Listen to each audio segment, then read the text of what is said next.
And welcome back to I Drink and I Know Things. This is episode number 8, more Euro politics. Why do we keep doing this to ourselves, MC? We're American. Well, unfortunately, this is going to affect you, and this is going to affect me, and it's going to affect Bear Dog and anybody that's put out content. I will likely be banned, all right, if YouTube is wishes to continue in Europe. There's no way my channel can be allowed. Yeah. Oh, you think your channel's not going to be allowed? Come on. The EU is totally fucking over. I don't understand how 12, I don't know how many countries are in the EU, can vote on a country's... it's foreign to me, man. It's because I'm an American, I guess. But I'm the one drinking and not really knowing things because I got that moonshine, you know what I'm saying? I'm ready to go. She's representing the East Coast. East Coast is now being represented. I mean, the Eastern Seaboard, I should say. I'm not the East Coast. Virginia. Virginia represents Southern Pride. Do or die. But no, Article 13 is atrocious. But I mean, before it came into effect, we had already known that. We've done how many episodes? Calling foul. Well, sure, but Article 11 is the one that's going to kill my channel more than anything else, because I bring up websites, I bring up links to articles, and now what they're saying is that if I bring up a link to an article, that basically they have to it has to be monetized. They tax it, and there's no way that if YouTube is going to be in those countries, that my content can be in those countries. So if you go to a news site or some shit, they will tax you in those EU countries. A question. Can we even still access sites like BBC, not BBC America, but BBC yes. .uk and The Guardian and stuff like that? Are they going to shut that down for the American? No. Because we're on a different... what do you call it? VPN, for lack of a better term. We're on a different side of the pond. We don't have to listen to those rules. Yeah, those rules don't affect us. Yeah, fuck them rules. And the news companies want the tax. So if it's a news site coming out of the UK or out of Europe, don't they want that tax? Right? Wouldn't they have a reason to block access from other parts of the world who don't? Well, that's the whole point. That's the whole point. They're going to block. They're going to demand that YouTube block us. All right, if we do this, if they can't get the money from us, they're going to demand that YouTube take either A, kick us off, or B, find some other way of dealing with this. Right, because we're not playing by their rules. So if they're going to do this, I'll either be blocked from Europe, where no one from Europe can see my content, or YouTube will just abandon Europe as a whole. They're going to be forced. It's going to be forced that way. Well, no, and this is the one time in recent memory that YouTube's on the correct side. Because if you go to Creator Studio, there's a thing right there, save our internet, fight articles 11 and 13 or what have you. It wasn't fought enough, apparently. Now there's not much they could do, I'll be honest with you. What else could they do? They made their wishes known and they just got blown off. Well, I don't know. Next step is for them to ban VPNs then, right? Because you have people like Cabby who will go around this rule.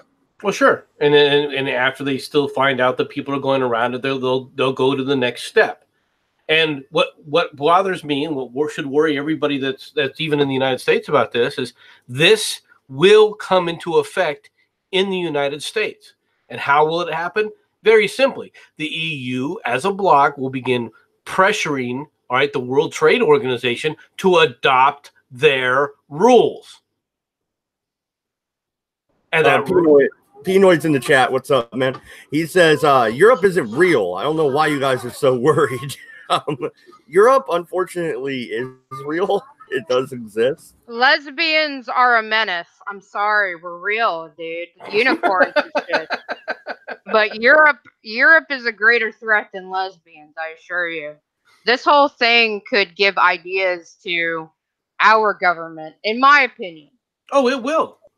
Oh, it will. And this, you had the situation where I was listening to Common Sense Guy and Magic Bollocks earlier, right? Just like you were, and they were talking about how in Great Britain they want to put GPSs in cars, all right, to monitor when you go through different speed zones to make sure that you don't go faster than the recommended speed limit.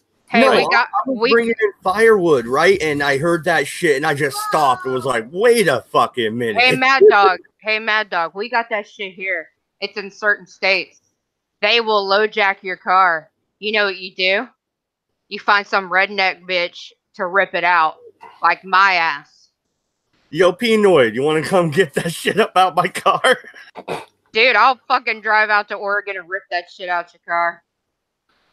No. So, but now listen. So you have that situation, and what's the next step? The next step is to go, okay, well, we won't really do it really harsh, but we'll make it so that if you want to go faster, you have to pay different prices, and then we'll have little like social indicators, kind of like what China does right now, that says you can't take the high-speed train if you end up on the wrong side of the social network. Nigga, this is just gonna turn into a giant clusterfuck of epic proportions.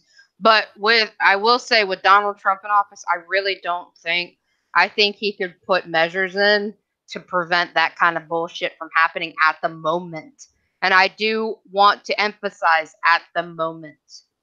Yes, he could attempt to try and push in measures that would help do things now. But I'll be quite frank with you, I don't see him doing it. It's one Why of the things not? that because. Well, Isn't for he two reasons. like the Lord and Savior of y'all or something? His focus it's not part of his focus, number one. And number two is he's going to be stymied no matter what he proposes.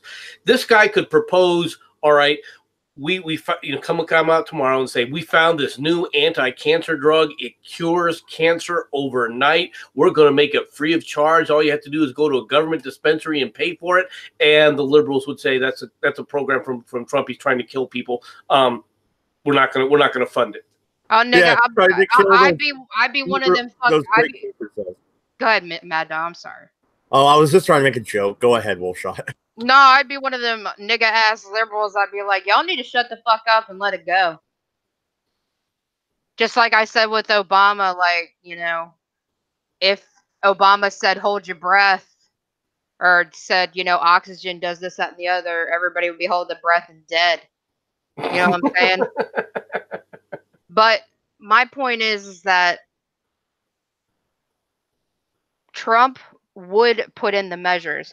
I know he's really worried about the wall. And I read an article in the Virginian Pilot, which is our newspaper in the Hampton Roads area, which is mostly military based. And we have how much the Hampton Roads economy is going to pay for that wall, right? $455 million. That's how much of our money is going to go to the wall. $455 million. On delaying in projections, repairs and stuff. I mean, let me find the Virginian Pilot link. Hopefully it'll come up for you. Sometimes it has a paywall because the Virginian Pilot is a fucking cocksucker. That's the thing. That's the other thing is I realize that the print media is dying. That's all well, and I understand that. Everybody should be understanding that, but their inability to just say, you know what, we'll just put in ads and let people sit up there and go to these papers for ads and stuff is what's really killing this. Their inability to put in ads as part of their website. Fuck. Not that I want to see ads. Have a thing on your website that disables ad block? Yeah, I've got ad blocker on, and it's still like it's telling me that I've reached my monthly limit. God damn it! Yeah, that happens to me at several sites as well. MC, if you want, Google Virginian pilot. Put the link in the side chat here. I can't. Oh. Oh. Okay, Oh, I see what you mean. Hold on. But the problem is that I don't know which article it is, and I can't read to the bottom. That's okay. To tell me like how much of our budget, our Virginia Hampton Roads budget, is going towards it because it won't let me read it. If that makes any fucking sense. See if I can pull it up. Hey, what's up, party? Is this it right here? Hold on. Let me share it. Yeah, share it. It's like $422 million. Yeah, get us kicked out of Europe. No, I'm kidding. Go ahead. Fuck Europe. Like, seriously. Is this it? I don't know. Scroll down. If it goes toward, if it says 422 million, then yeah. Trump's border funding demand will hamper the Pentagon. Shanahan says President Donald Trump's order to shift military funds to build the wall at the southern border will hamper the Pentagon's ability to reprogram funds to meet defense needs in the future. Acting Defense Secretary Patrick This Shanahan. is the military as a whole. I'm talking about our economy, period. No, this is not the one. So let me see if I can find that. This isn't. This is. God damn it! I'm sorry. I have receipts. I promise. It's just I can't fucking pull it up. You said costs 422 million. That's why you remembered 422. 420. Boop boop. But, I don't know. All things considered, I don't believe the United States would go down the same road as the EU on this one. Why not? Because we tend to enjoy our freedom a little bit more than Europeans do. Party, what's up, my nigga? Who you calling nigga? I'm white, motherfucker. Farty! hey, Farty, you served in the armed forces, right? Mm-hmm. So, the border wall, they want to take $422 million from the economy in which I live in to fund the border wall. When you consider the defense budget's like 100 times that, $420 million is fuck all.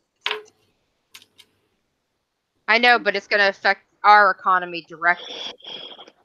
Well, so is buying a shit. Yeah, so is a shit ton of joint strike fighters, but no one seems to be talking about that. Well, because we make them. We make those bitches here. Yeah, I know, but they're next to useless. Well, we build more than that here, but they're talking about cutting our shipyard budget too, which is going to fuck us over even more. Well, that would mess up the local economy around Norfolk, of course. But I mean, Norfolk, Portsmouth, Newport News. So is it like that's the naval shipyards, not the Yes. Okay, right. Well, I can't see them doing that with what's happening in the Pacific at the moment, with China ramping up all of their naval forces at the moment, but they're doing it. Well, I heard somewhere about a month or so ago that America's going to start sort of building more frigates and stuff like that to try and match the Chinese. Well, frigates are different than our battleships or whatever. Yeah, well, that's a big misnomer. That's what we build here in the Norfolk shipyard and Newport News. I'm sure you've been to fucking Norfolk, right?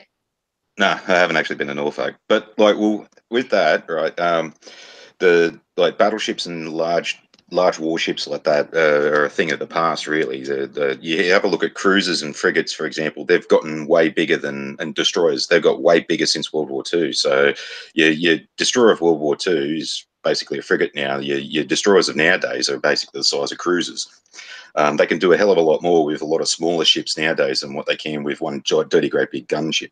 The Marines are actually trying to keep the Iowa because they wanted a shore bombarding Like, sure, bombarding ship facility, but the government reckon that they're too obsolete, and everything can be done with missiles and cruise missiles nowadays, which they do have kind of a point. My aversion to missile ships is that you can only carry a certain amount of missiles in those batteries, and once you're done, you got to go away and reload. Whereas a battleship has huge magazines. But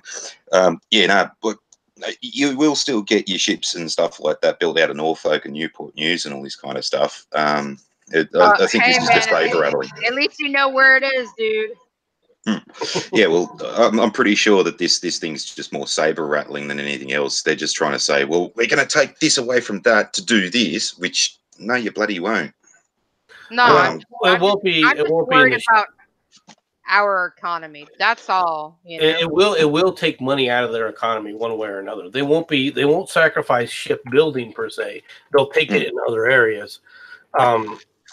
Which are going to have an effect, and we'll have to wait and see what all comes out of this, and how it all comes down. To be honest, governments being governments, you'd probably find that infrastructure like roads and hospitals will get affected more than what the defense will. Which isn't a good sign either. If your hospital with the VA, and I don't know, do you have a good VA there?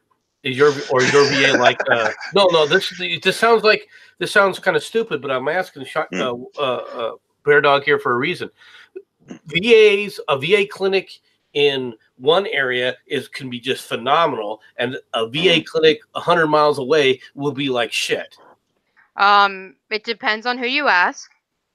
Honestly, our best VA clinic is in Newport News, because that's where the shipbuilding, et cetera, is. The VA office, their center is in Newport News. So obviously it would be better. But if you've got clinics around, let's say, Virginia Beach with Little Creek, or Norfolk with NOB, it's not that great. It depends on the city you're in, dude. Really. Oh, I know, and I just want people to understand that, because here in Arizona, the Phoenix Clinic is an absolute disaster. Yeah, our Little Creek Clinic, which is Virginia Beach, is a fucking shit show. And like, they should just make the drive to Newport News. And they probably won't let them. Pretty much. That's exactly it. Yeah, it also does depend on who staffs them as well, because like I'm having this problem out here that the people who I go to see they just see their job as a easy paycheck, sit back, relax, and fucking just get the money. They don't give a flying fuck about anybody. But you can get some clinics where people do go beyond and all this kind of stuff out of their way to try and help you out. So yeah, the VA clinic here that's here in Phoenix is they are known for being staffed with people that are pinching pennies and trying to make themselves look better because of how much money they quote unquote saved the government. Yeah, but I'm worried about like the billions of dollars being taken away from diverting that from the military. That's what I'm worried about for the border wall. Like, where are they taking that $1 billion from in the military? But still, like I said, it's a drop in the ocean. $420 million. That's what, 2 JSFs or something. No. I'm talking about as a whole. They're talking about $1 billion being diverted from the military to this border wall, and I want to know where the $1 billion is coming from. Is it coming from directly from like the Army, the Navy, the Air Force? Like, are they going to? Yeah, they have not said that. That's a good question, but yeah, that's what bothers me. That worries me the most, because our economy in the Hampton Roads area is really Air Force, Navy, and Marines. Well, it also depends on what kind of return the wall actually does give. I mean, like the whole idea of the wall is that it's supposed to be making life easier for the immigration mob.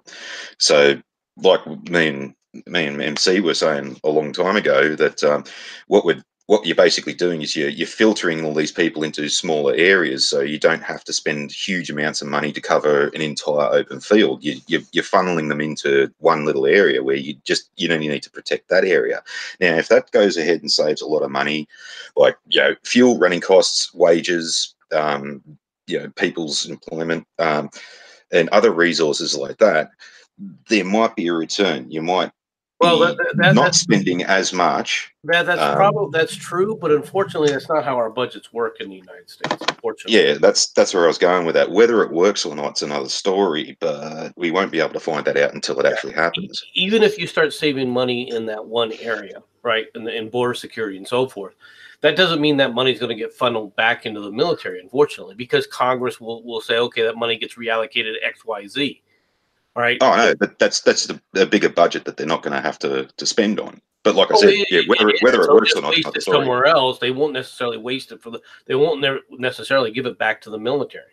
Now, the military Pentagon, the Pentagon budget has a lot of overhead in it. There's no doubt about that. Okay, the F-35s are they work. They're not great. All right. As far as I'm concerned, we'd have been better off spending on F-22s, but that's just my philosophy. All right. I'm not the one making those decisions. I don't get paid that kind of money to make that kind of decision. I do notice that there's certain airframes that we don't give to allies. All right. For whatever reason, you notice that the A-10s were never given to allies. Yeah. The F-22 is not given to allies. There are airframes that are given over to allies and airframes that aren't. And the ones that it's fine that we're keeping ourselves, at a higher speed, but at the same time, look, there are people out there that are going to need it. There are allies that are known good allies. We shouldn't be worried about them. For example, Great Britain. There's no reason why we couldn't give Great Britain the F-22. There's no reason why we couldn't have given. MC, of all people, you should know this. Your ally this decade will be your enemy in the next. There are to an possible that's possibly true. All right, but there's no way that Great Britain is not going to become is going to turn into an enemy. All right, within 10 years. There's no way the decade wise that can happen. 100 years from now, 200 years from now, generations from now, yeah. 10 years, no. Yeah, well, Japan's already made the argument that the JSF just does not have the range that they need to, especially with China. And they're not wrong. Yeah, and they've been screaming for F-22s, and they simply won't get it. But what they're trying to do now is they're trying to convince the US government into building a hybrid half F-22, half JSF technology with F-22 running gear and all that kind of stuff and range. Look, I think MC will agree with me with the diversion of funds from the military to this wall.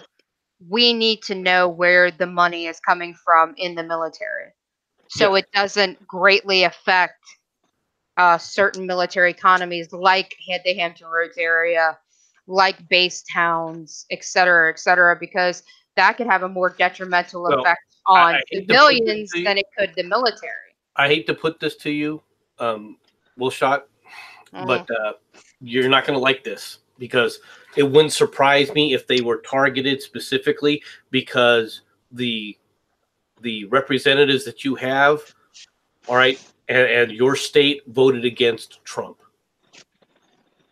Okay. That's most likely true. But that's not the civilians or the military's fault, man. I'm not arguing that point, but I have seen that when they were talking about base closures.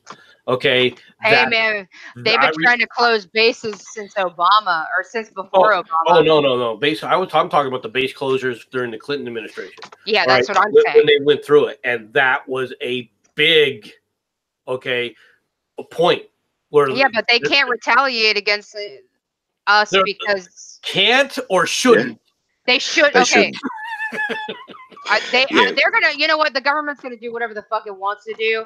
But I swear to God, if they close a fucking base here, like they were talking about earlier in the year, I will go out there and riot if motherfuckers, because I can't. I love our military too goddamn much for that bullshit. Yeah, well, there's an old saying that goes, "Shit rolls downhill," and basically the higher ups cause the problems. It's the lower downs. Trickle down economy. Not so much. So your higher ups voted a certain way, and all those people who voted them in are now going to get punished, and they're the little guy. So Yeah. I hate those. Hello. Looks like MC's got a job. Well, unfortunately, that's a robocall. Oh, I hate that shit. But but you guys understand my problem with it. Oh yeah. Oh, And no, plus, no, I fully appreciate what you're talking about.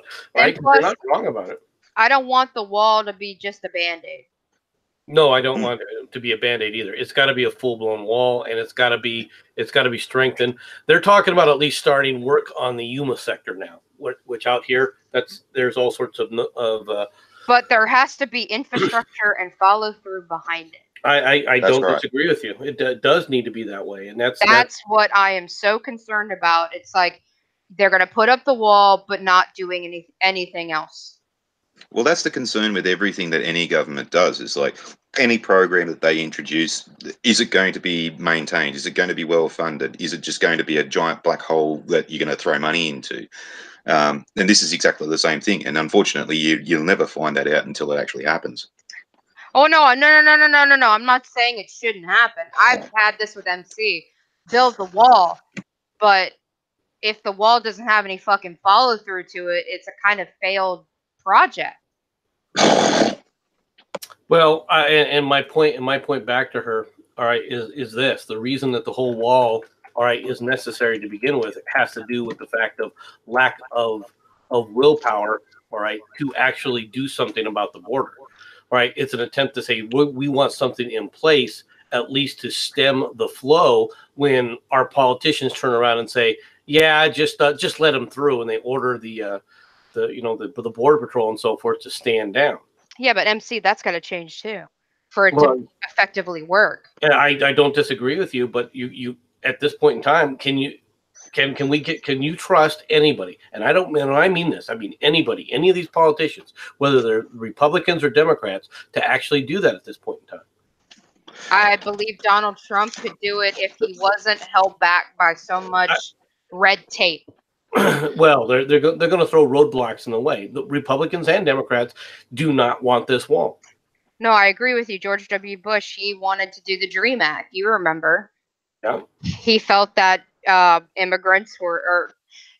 immigrants were the lifeblood of. I can't remember the exact quote. You know what I'm talking about, MC. Yeah, no, I know what you're referring to, and he was wrong, and Reagan was wrong when he did it. It was with his amnesty bill. What is up with Republicans and their amnesty? What is that? Well, they want voters. They're the similar thing to the Labor Party out here. We were letting the boat people in left, right, and centre with undocumented and everything. They were coming within eyeshot of Australian naval vessels, and they were throwing all their IDs overboard. And this is the major problem with that. But MC, that sounds like the Democrats. Yeah, but the Republicans were doing it for a different. The Democrats are doing it for votes. The Republicans are doing it for money. Right? You can't tell me the Republicans weren't doing it for votes. No, because they didn't get any votes out of it. They got it for what the reason they did it was money. Yeah. Yeah, well, the major problem that you have with undocumented people, and you don't know who they are and where they actually came from, is that they could be members of ISIS. I mean, we were letting Tamil tigers in like fucking crazy, and the politicians were wondering why we had an aversion to that. Oh, don't be racist. No, we're not racist. They're fucking terrorists. Don't let them in. Farty, I fucking think that we should close all of our borders, including Canada, and let that chill out for a while. You know, yeah, I wouldn't be upset with that. Mad Dodge disagrees, but I wouldn't be upset with that. I do. You can have immigration. You just need to know exactly who is coming in. I mean, if it's all fair and good for me to go and get a visa and for the Americans to do a back check on me and make sure that I'm a safe person to come into the country, it should be exactly the same from someone who comes from drippy nipple bumfuck bloody India or fucking, fuck a cat bloody Afghanistan or fucking wherever. But it should be the same for everybody. Do you know who you're talking to? This is America. We like to fuck shit up. Mm. Haven't you learned that in many ways, Winston Churchill had a better read on America than many people did when he made the comment, Americans will always do the right thing after they've tried everything else. Hey, Teddy Roosevelt had a great fucking... I wish we would have followed through with some of his ideals, but that's neither here nor there. I think we should close all of our borders and for a while, not forever, and figure out how to make a better system for letting immigrants in. But that's just And me. yeah, but then you'll have your problem with one person's idea will go against another person's idea, and you'll That's get why nowhere. we need Exactly. a convention of the states, MC. I agree. Convention of States would solve a lot of these issues. Mad Dog, let's hear your counter. I want to hear your counter to not letting people in for a while. Mad Dog. Oh, sorry, my wife just walked through the door. I wasn't paying any attention. So what? What is your counter to closing all the borders? Okay, I would build the wall still because, well, Trump was elected to build the wall. So the wall needs to be built, but I would streamline our immigration system. If you could pass a background check, and you check for diseases and everything else, and if you know English, then I would let you in. I would have more of an Ellis Island style approach to it. Yeah. See, though, Dodge, you've already got that system already in for people who are legally trying to get into the country.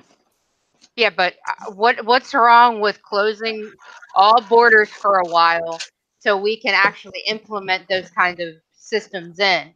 Like actually tear down the system and rebuild it to where we know exactly who's coming in, who's coming out. Well, we also have to have a system where we are deciding how many are coming in and how Exactly. many. I mean, we have to have limits on the number of people coming into the country. And you've got to stop yeah, taking the ones that we don't want. How long would the moratorium last? MC said a decade. Are you talking months, years, decades? I mean, It depends on how long it takes to There's two reasons I think to close the border. I'm sorry for interrupting, man. Willshot. But there's two reasons to close the border. One, so that you can do exactly what Willshot is saying, which is so that we can figure out how we can put together a system that's effective and that works. And the second reason is because right now we are over flooded, okay, with people of a different culture who have not assimilated. And another thing is we're over flooded with people, period. Even our own people, we are kind of overpopulated, and we need to take care of our people first, in my opinion.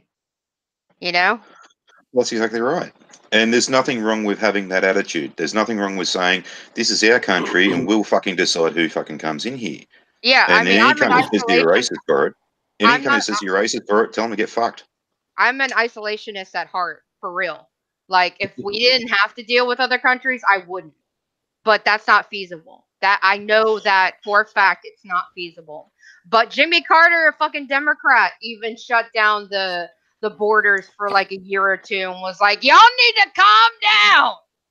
We need to figure this shit out. Which I totally hey, why don't we get Jimmy Carter to supervise the building of the wall? He helps out with Habitat for Humanity all the time. He could build shit. I mean, why not? I mean, he's old. He don't have any more peanuts. Fuck it. Right? I'd rather leave him to building houses because that's all he's freaking good for. Anyways, Carter. But you understand what I mean about Jimmy Carter shutting down. Yeah, but the gas lines weren't necessarily Carter's fault. Was it? I mean, I wasn't alive yet. The gas lines weren't Jimmy Carter's fault? Can I ask a question? What the fuck about gas lines? This is 1973. I don't think you were even born. No, I was born in 87. Okay. The gas lines weren't his fault? Okay. Were they? Correct me, because I wasn't born yet. Yeah. No. Can someone tell me what the fuck the gas lines are? Oh, back in 1973, okay, due to a number of government policies, there were literally gas lines where you had to form up lines in order to get to fill your tank full of gas. Oh, yeah, ration cards. Yeah, okay, my mom told me about that. No. It wasn't ration cards. It was a 6-day war. Basically, there were in some states they did have ration cards. In Virginia, we had ration cards. In some states, you could only get gas on. They looked at your license plates, and if you had an odd number, you could only get it on these. You could only get gas on these days, and on even numbers, you could only get it on these days. And the reason for that was my mom was a part of that. She told me The about reason it. they first said that it was the reason it occurred. They first said it was because OPEC was cutting back their oil flow. Okay, That was all because of the 6-Day War. all right. Well, it was a 72 Olympics thing. Was it? I thought it was because of the 6-Day War and the Yanks sided with Israel. No, that was after the fact. The 6-Day War was 67. So Yom Kippur War, sorry. the Yom Kippur War. All right, but the real reason why there was an issue with it, all right, was because they had freaking stifled, all right, U.S. production of oil. They had gone into their areas where they were putting a bunch of these areas off limits for exploration and for drilling our own oil. Why is it now we're pumping out more oil than we ever had, but we go into an energy crisis because we didn't have enough oil? Well, the main reason is because they wouldn't let us explore to develop our own reserves. Well, there was part of that was also the defense budget, because we were going through a similar thing here where we're below 30 days supply.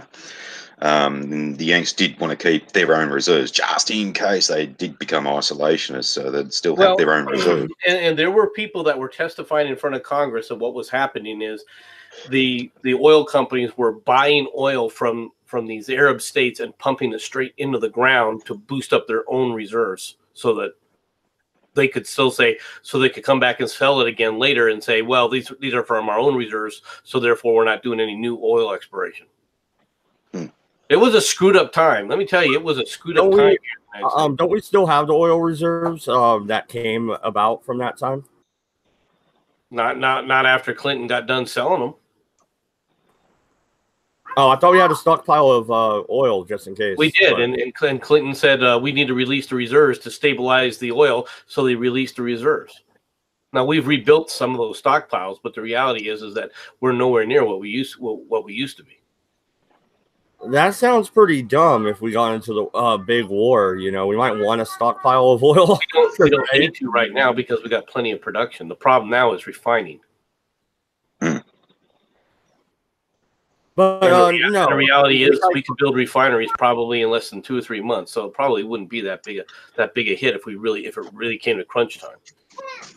Here's another thing President Trump said he was going to do. He was going to help bring back the coal industry and the steel industry. Has he started helping out on that? Steel production in the United States has increased dramatically, but coal production hasn't. And that's not because of the locals in places like, in Kentucky, I think they do a lot of coal mining. Where else? West Virginia. West Virginia, yeah. So it can't be the locals because their economies dried up after the cut in under Obama. So you would think they would want to reopen the plants. Some of those have happened. The problem that stifled that, to be honest, was the trade war with China. Yeah, they're doing the same thing to us. They're buying all of our black coal and leaving us with the brown coal. And we're stupid enough to fucking sell it to them too. Yeah, the Chinese didn't. This was one of the areas that was hurt because of the tariffs on China was coal production. And coal was specifically listed because China basically wants to rape all the coal away from North Korea. They want to buy their coal rather than buy it from the United States, even though they're supposed to be sanctioned and they're not supposed to be buying the coal from North Korea. Yeah, but as the talks progress, the sanctions keep getting lighter and lighter. So you're going to see a boost in North Korea's economy.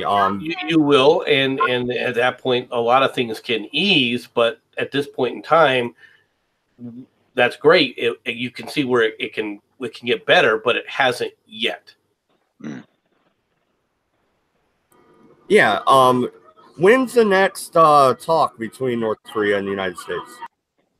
I don't know if they have any talks scheduled at the moment. Right now they just came back to the table with South Korea.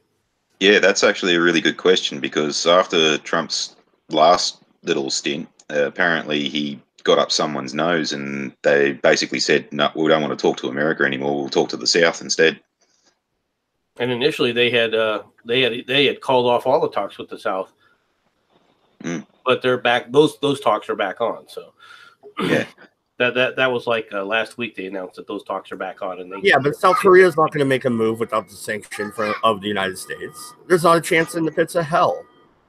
Well, it'd be better if the South actually does negotiate with the North, because then it'd be their own internal thing instead of having America trying to stick their nose in, put sanctions. Dude, and this is over 50 years. This is over 50 years. Our nose is so far up their asses already, we're looking out their eyeballs. So we're already in this bitch. You know what I'm saying? Yeah, I know, but the difference is that America doesn't have to, whereas the South does. I don't know. I'm not going to throw away 50 years for nothing. Oh, thanks for the help. By the way, we're unified. No problem throwing away 10 in Iraq. You did in the end of the Cold War. I think it's ridiculous. And 50 years, MC, really. And we're just going to let them walk away and make their own agreement without being in charge? Come on. Wait. Who, what agreement, where, what? South Korea and who? We're talking about the South Korea, North Korea issue. Let them. Yeah. Let them make their own agreement, and we will. I don't think we should get in the way of South Korea and North Korea trying to come to an agreement. That's right. We should be in the background. I'm not saying we shouldn't be in. We shouldn't be directly involved, I guess is what I'm trying to say. Well, we got to be directly involved to some degree. I mean, that's the reality of it. Because in many ways we're a trigger on both ends. Many people don't realize this. The South Korean military is powerful enough to take out the North Koreans on its own. Okay, yeah. If the South Koreans wanted to, and they knew that China wouldn't get involved, all right, they would have already gone north, all right, and reunified the peninsula. But the reality is that China was going to get involved, and they knew that, and that prevented them from doing it. The South Korean military is a lot stronger than people realize from a morale perspective, from a technological perspective. They are not a joke, okay? And they have some really good, well-trained troops. Okay, they are a first world military. We're not talking Pakistan, Pakistani military and Indian military. We are talking militaries that can compete with the first world on a one-to-one basis without any problem whatsoever. Okay, now North Korea is a third world military power. They've got a lot of troops. They've got certain good weapon systems, but they don't have enough of them. And to be quite frank, if they had to rely strictly on their own means, they would have been just swept aside. All right. North Korea knows this as well, which is why China is involved and why they haven't let go of China yet. All right. So that aspect still exists. We are there as a counterbalance from the North Koreans with China. Okay. So it's kind of an odd game. Yes. We have to be involved for no other reason than the fact that we were one of the major signers of the treaties that have been going on and the armistice that is currently going on. Okay. To be honest, at the moment that they sit up there and end the war, and we at that point then can leave. All right. Then South Korea can ask us to leave, and we would have no recourse and no reason not to go. Okay, you're on your own, and we'd walk out the door. All right. Now, obviously, South Korea is not going to do that if China's there. All right. In North Korea either. But that's what you're dealing with. So this reapproachment, them getting together is going to take time. And yes, we're going to be involved in it. All right. But only insofar as saying, okay, we're allowing this more or less to go forward because of China being there. Once the North Koreans denuclearize and begin to start to separate from China, you will see us start to pull back and start to reduce our forces in the Korean Peninsula. Now, the other major that moonshine hits hard.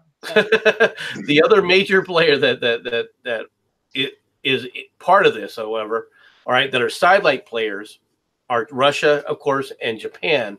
All right, and both of them are worried about the same group, which is China. Well, I can't fucking blame them, can you? Well, something a lot of people don't realize too is that China has actually been doing us a solid in the last 50 years. Every time North Korea decides that they're going to have a spoiled little shit, China's been going, settle down, you don't fucking start shit. It's kept us out of I going love back how quite a few times.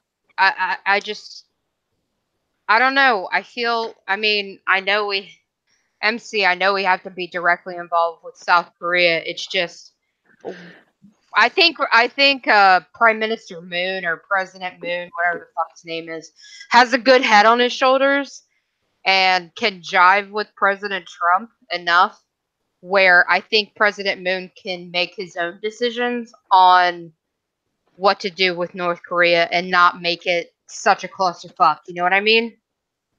Well, and here's the thing: they will tell us to leave after they, sign a peace treaty. They've already I doubt that. given back our missile defense that we wanted to place there, right?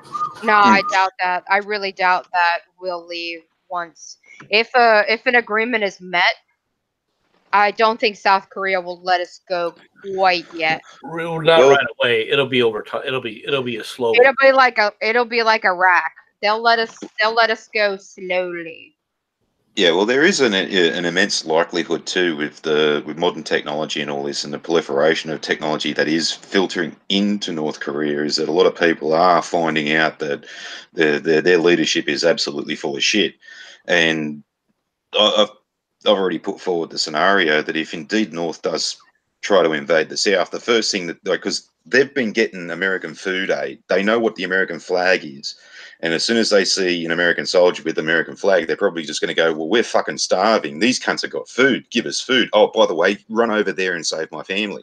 Well, they're That's being told by their leadership, though, that Well, the Americans will eat them.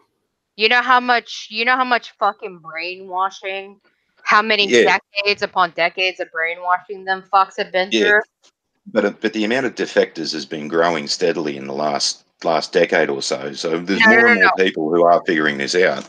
I agree. No, I absolutely agree with you. It's just there are still a large number of North Koreans who are like, oh, fucking Kim Jong, whatever, chinka chinka binga banga is God Almighty. I'm sorry, I'm terrible. I'm a terrible person. I don't give a fuck. Like, I think that it would be in South Korea's best interest if a deal is made to keep Americans around. In Oh, my you'll opinion. see. We'll have forces there. We'll withdraw to an extent. All right, but that's all going to be predicated on how much China reduces its forces in North Korea as well. Because So it's going to be a push. It's going to be a push me pull you kind of thing, where you go a little bit here and a little bit there and a little bit here and a little bit there. shit, because what we really need to do is get with President Moon or Prime Minister Moon, whatever the fuck, and Trump, and just fucking take over North Korea and be like, bitch, we're a unified Korea now. Yeah, unfortunately, that's not going to happen. China's already said when Un got in that fucking if he does go and try and invade the South, or if something does happen, China is already going to invade and basically take over all of North Korea's heavy weapons, just so that no one can use them. No, I don't think so. Not with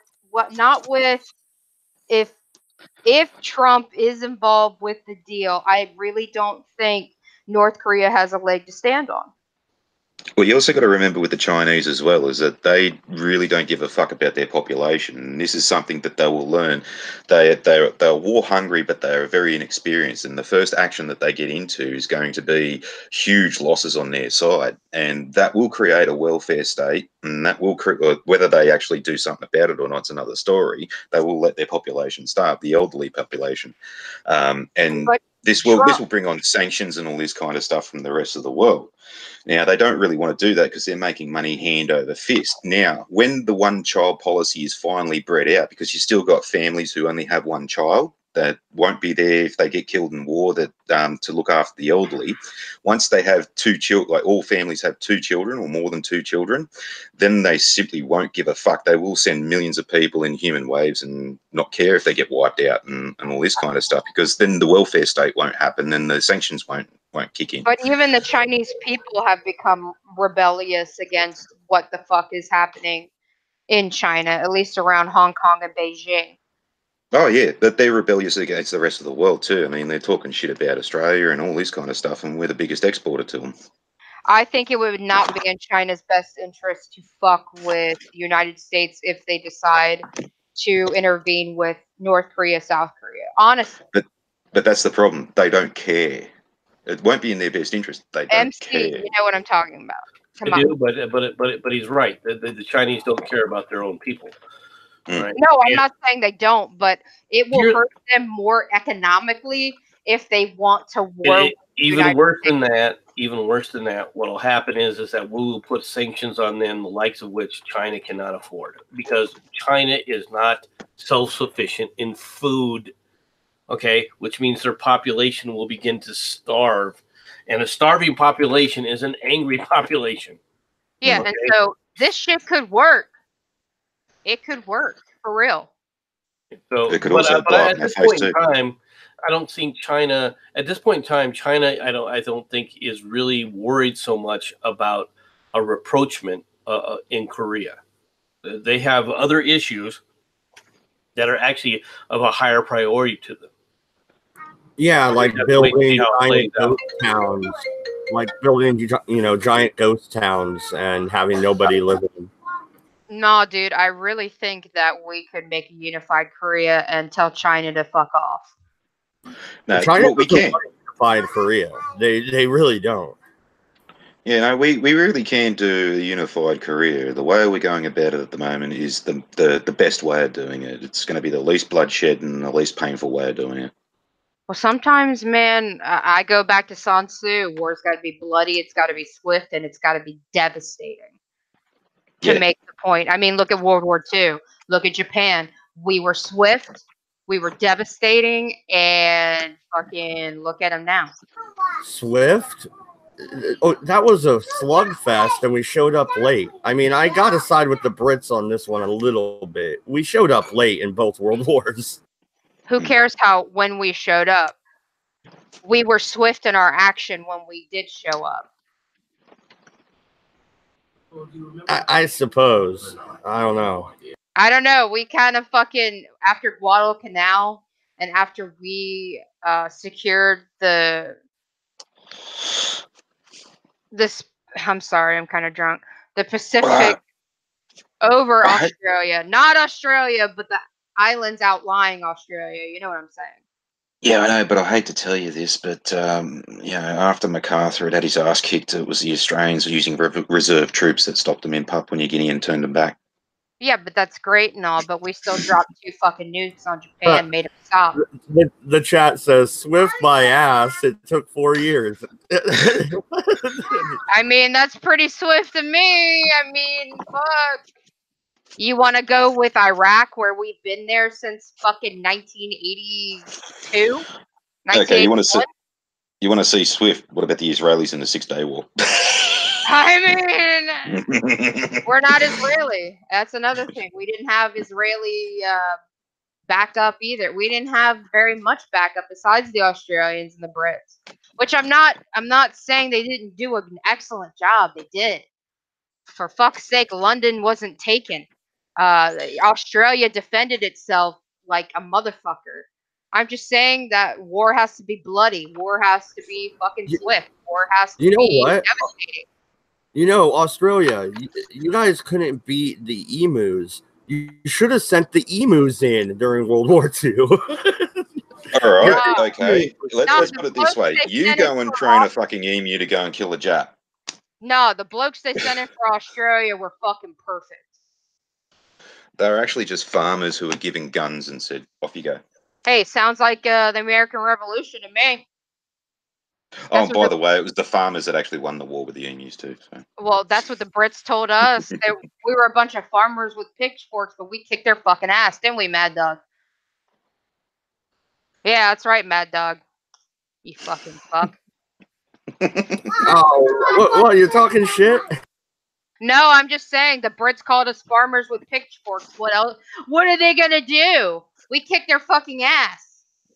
Well, they also said about the Maoris in New Zealand that they were just fucking natives, and they ended up learning trench warfare off them. Yeah, so we kind of ran away a lot and then got lucky. But hey, kick their ass. I'll go with that. Hey, Swamp Fox, man. Swamp Fox. Sorry, I'm really drunk. I apologize. I'm drunk. I love you guys. Well, Sean is drunk. Usually she's telling us to go die. No, The I'm kidding. moonshine is really kicking my ass. I hate you guys. I hate you guys, seriously. Nah, man, there isn't enough kudos on the Australians for really doing what they did. Like I don't know if you watched the Pacific Party, but they kind of commented on the Australians when they went there to kind of for R&R. The Australian servicemen were like, "Hey, we're fighting where you're not fighting.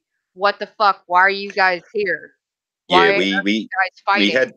we had an old saying during World War II about the Americans that they were overpaid, overdressed, and over here. So, I mean, we don't give a lot of kudos to the Australians. We really don't. And it Wait. doesn't help that our slutbags out here thought, oh, foreigners, Yeah. let's fuck them. Yeah, there was a lot of that, but you know, I mean, you act like we weren't slugs here. I mean, we had whole fucking like military training videos on how to avoid sluts in America. Not kidding. Dude, no, you can access that shit on YouTube. Like how to not get VD from a slut in America is great. That's fucking awesome. Yeah. Wear Dude, a I love those old military fucking clips. They're great. Hilarious. Speaking of whores, what about Brexit? That, I hate to break it to every British person watching. It is not going to happen. Y'all are fucked. No, that's my little in joke for the moment. Just, yeah, had a couple of jokes that went with that, and I just prefaced it with, oh, speaking of Brexit, these two whores are standing on the corner. Well, no, and here's the thing, though. Theresa May is trying to make a deal like, hey, guys, you know that deal you guys hate so fucking much? Do you hate it or me more? Which one? And if you hate me more, I'll resign right after you pass that deal you fucking hate. It's like, bitch, just go away. Like, somebody take this bitch to the nursing home with Hillary Clinton. Well, Get her the fuck out of here. unfortunately, they're forcing the British people. Either you take the soft Theresa May Brexit, or there's not going to be one, or something. That's what I read. Yeah. Oh, I don't know whether you guys know of this person, an Australian politician called Pauline Hanson. She's a member of the One Nation Party, and she gets painted as a racist and all this. She doesn't help herself out much when she came out several years ago and said, "By the time you watch this video, the Muslims would have killed me." Just a quick joke about her. Little Johnny sitting in class and had a substitute teacher who didn't really want to teach the kids anything, so he decided to have a questionnaire. I'm going to say something famous that he said, boys and girls, I'm going to say something that someone famous said, and you've got to tell me who it was. Who said this? Ask not what your country can do for you, but what you can do for your country. And who flung dung? The Chinese kid put his hand up, said, oh, that was John F. Kennedy. And the teacher said, rightio, for the purposes of the joke, today's Friday. You can have today off and Monday off, and I'll see you Tuesday. And Who Flung Dung says, oh, no, me want to be a rocket scientist. I stay in school. So, okay, fine. Okay, who said this? No child will be living in poverty by the year 2000. Hung Low, the other Chinese kid, put his hand up and said, oh, that was Paul Keating. Yeah. Oh, and the teacher said, very good. Okay, see you on Tuesday. Oh, no, me want to be like Hu Flung Dung. I stay in school. And little Johnny up the back, just then he sort of muttered under his breath, fucking gooks. And the teacher went, right, who said that? And fucking little Johnny jumps up and says, Pauline Hanson, I'll see you on Tuesday. Now, she's come into the news recently because there's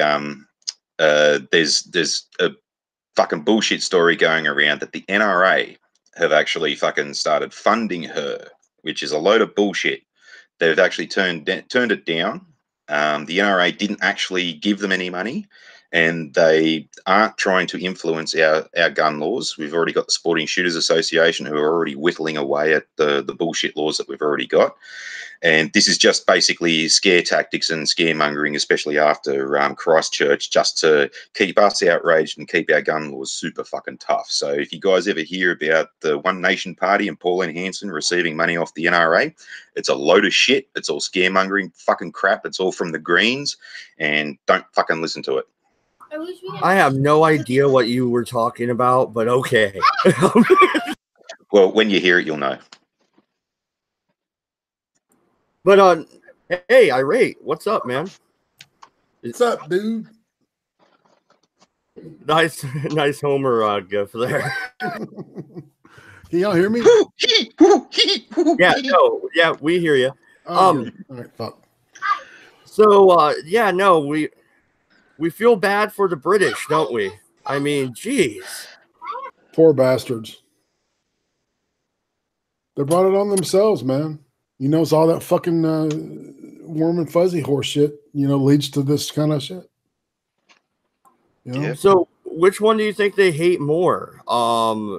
That deal or Theresa May? Oh, that's a stupid fucking little deal she proposed to them. If you hate me more, I'll quit as soon as you fucking vote for it. It's like, well, fuck you. We don't want either one of you. You know, that's really what's going on there. And she's fuck her. Stupid. It's a very flippant attitude towards her fucking voters. Mm. Well, the British kind of have that attitude usually anyway, but I mean, she's just going all in with it, I guess. Yeah, she's going to die on that fucking hill too. It's my prediction. A lot of people dying on hills lately. Yeah, Well, no, she can't fucking back down because that'll make her admit that she's wrong, and well, you just don't do that. No, they'll triple down. You're right. Quadruple down. Well, no, but they already triggered Article 50, right? So they have to leave, what, in 2 days anyway? Or did the EU say, oh, we'll give you more time again? As far as I'm aware, it's still that. There's still 2 days. Yeah, see, that means it'll be a hard Brexit because they're not going to vote for her shitty deal.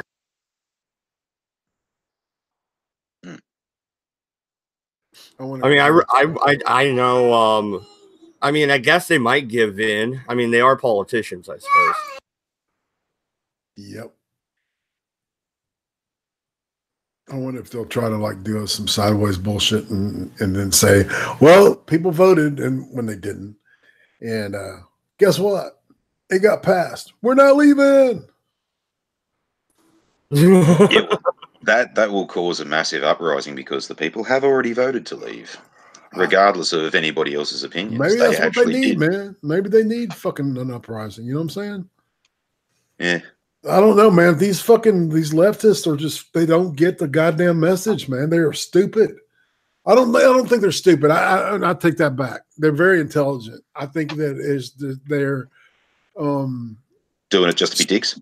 They're strident in their beliefs that what they're doing is the morally correct thing to do, which is bullshit. See, that's what the moral majority said in the 80s and 90s, right?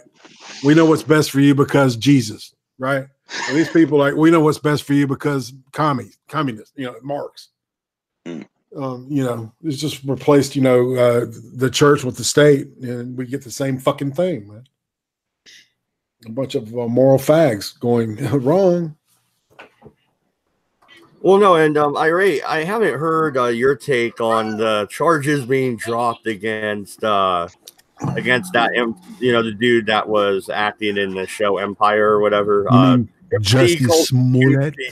Yeah, MC calls him. I think it's Jesse, but MC always calls him Juicy. So now I keep JUSSIE like justice or some shit. So, who fucking knows? I mean, really, it's amazing. They talk about these people talk about white privilege and shit, and I have no power at all, as a white male over the age of 45. And it fucking made me sick to my stomach to see this guy just get off with 2 fucking phone calls. Yeah, and I mean, and he admitted to what he did. There's a paper trail. There's a check. There's the stuff that got mailed, the powder, that's a federal offense. I don't know if they can get out of that shit. I mean, and if the feds go after him, they're gonna put it on fucking Trump. See, that's how they're gonna play that. That's the way I think. Oh, is this that black fella that reckoned he got fucking hate crimed? Yeah. It didn't happen. Never happened. Yeah. Yeah. And who the hell gets out of 16 felonies like that? Well, and seeing what pisses me off is the righteous indignation of fucking Rahm Emanuel and the fucking that top cop who the top cop had to be in on it to make it happen. Okay. Right. And so they're blowing some fucking smoke up people's ass, being outraged at this shit. Right. It's a whitewashing of justice and shit. I mean, that's a direct quote the motherfucker used, you know, like that's not going to piss people off. You know, that's see, they're still playing this divide and conquer shit. And you know, identity politics, man, is fucking this country to pieces. You know? I mean, half the people you ask think we're fucking in a cold civil war. I'm one of them. We're fucked up right now. We're fucked up as a country when we should be unified, man. Because there's people that fucking hate our asses. That's kind of the impression that I'm getting from most of you guys I'm speaking to. You're about 5 minutes away from fucking shooting each other. Or wanting to shoot each other. We've been wanting to shoot each other actually for a couple of years, but I mean, it's like, yeah. The whole divisiveness of the whole that you know, labels, and you know, if you know, back in the day, you know, when it was President Obama, if you were against, you know, any of his policies, you were a fucking racist, right? I don't know. I watch a lot of stuff that's very interesting. I watched this. Go ahead. Yeah, that's all right about Obama. Like I was against him completely. It's all right for me. I'm an Australian. By definition, I am racist. Well, it's not about that, man. The dude is half white. You know, that's what a lot of people seem to forget that shit magically. He's half Egyptian too, isn't he? Well, I don't know about that. I don't know any about. I don't know. Nobody seems to know exactly what the fuck about his genetics. Well, who cares, right? It's not really that big of a deal. But you know, when he was. You know, one thing about him that I really could appreciate though is that dude he could pick up anything and make it political, make it politicized. A fucking bottle of aspirin, a turd, you know, he could turn it into something political, you know, and he's a genius at that shit still. I mean, I'm terrified of that show that he and Michelle are going to put together on Netflix, man. That's going to be Michael. Well, no, and speaking of Obama, you know, there's rumors saying that Michelle Obama was on the phone trying to get him out of this with that Chin. Yeah, her former staffer named a lawyer named Chin, and the Chin lady was on the phone with the Fox lady, who's the one of the DAs, right? And she said she could make it work out with the top cop. I think she called him the commissioner, not the commissioner, something else. It's some it starts with an S. I can't remember exactly what they called it. Superintendent? Maybe. Yeah. See, yeah, like school system. That's what I thought. Yeah, exactly. Superintendent. See, here's the thing. I didn't necessarily I didn't freaking believe that they were lying necessarily when Rob Emanuel and the cop came out. I didn't know that piece of information. Yeah, I'll try to see if I can find those text messages. I thought they were just trying to steer clear of this and talk out of, you know, and put the blame on somebody else. Nah, man, that's fucking. Yeah. They're flaming. They're fanning the flames, and they know it. And isn't Chicago dangerous enough without, you know? They've had over 350 shootings since January. You tell me. And they don't give a shit about those black people in the projects. They don't give a rat's ass about those motherfuckers. But some rich gay dude from fucking Los Angeles who's shooting a TV show there, man, they motherfucking like roll out the carpet and suck his dick and stick a flower up his ass. I mean, shit. If I lived in Cabrini Green, I'd be fucking pissed off. You know, but you know, we'll see old saying, the rich get richer and the poor get the pitcher. Yeah. Well, that's especially true with the I can say without a shadow of a doubt that they're starting to give less shits about gay people too. They're going to get their comeuppance. It's just the richer ones that get to have the pass so far. Yeah, of That's gonna course, change. man. Yeah. What about you putting your kid in college? Is that some no, rich shit or what, I can't man? hear anybody. Yeah, I know, right? And I don't think there's a race thing going on here. I think it's you know, money talk. Yeah, exactly. No. Yep. The color that everybody's looking for is green. That's right. That's the winning. I'm power, telling you, color it's power. not the Democrats versus the Republicans. It's the super wealthy versus the rest of us. I'm telling you. You got a point. No, you definitely got a point there. I think that you know, philosophically, I believe in a smaller government. You know, but yeah, you're absolutely right, man. There is like a there's a disparity, you know, financially, but that's kind of what happens with you know, with capitalism. But I don't think it's as pronounced as it is because the way that the deck is stacked because of lawyers. Well, that's what I'm saying. Like the Yeah. rich can afford those lawyers. Right, and those We lawyers, can't. right, exactly.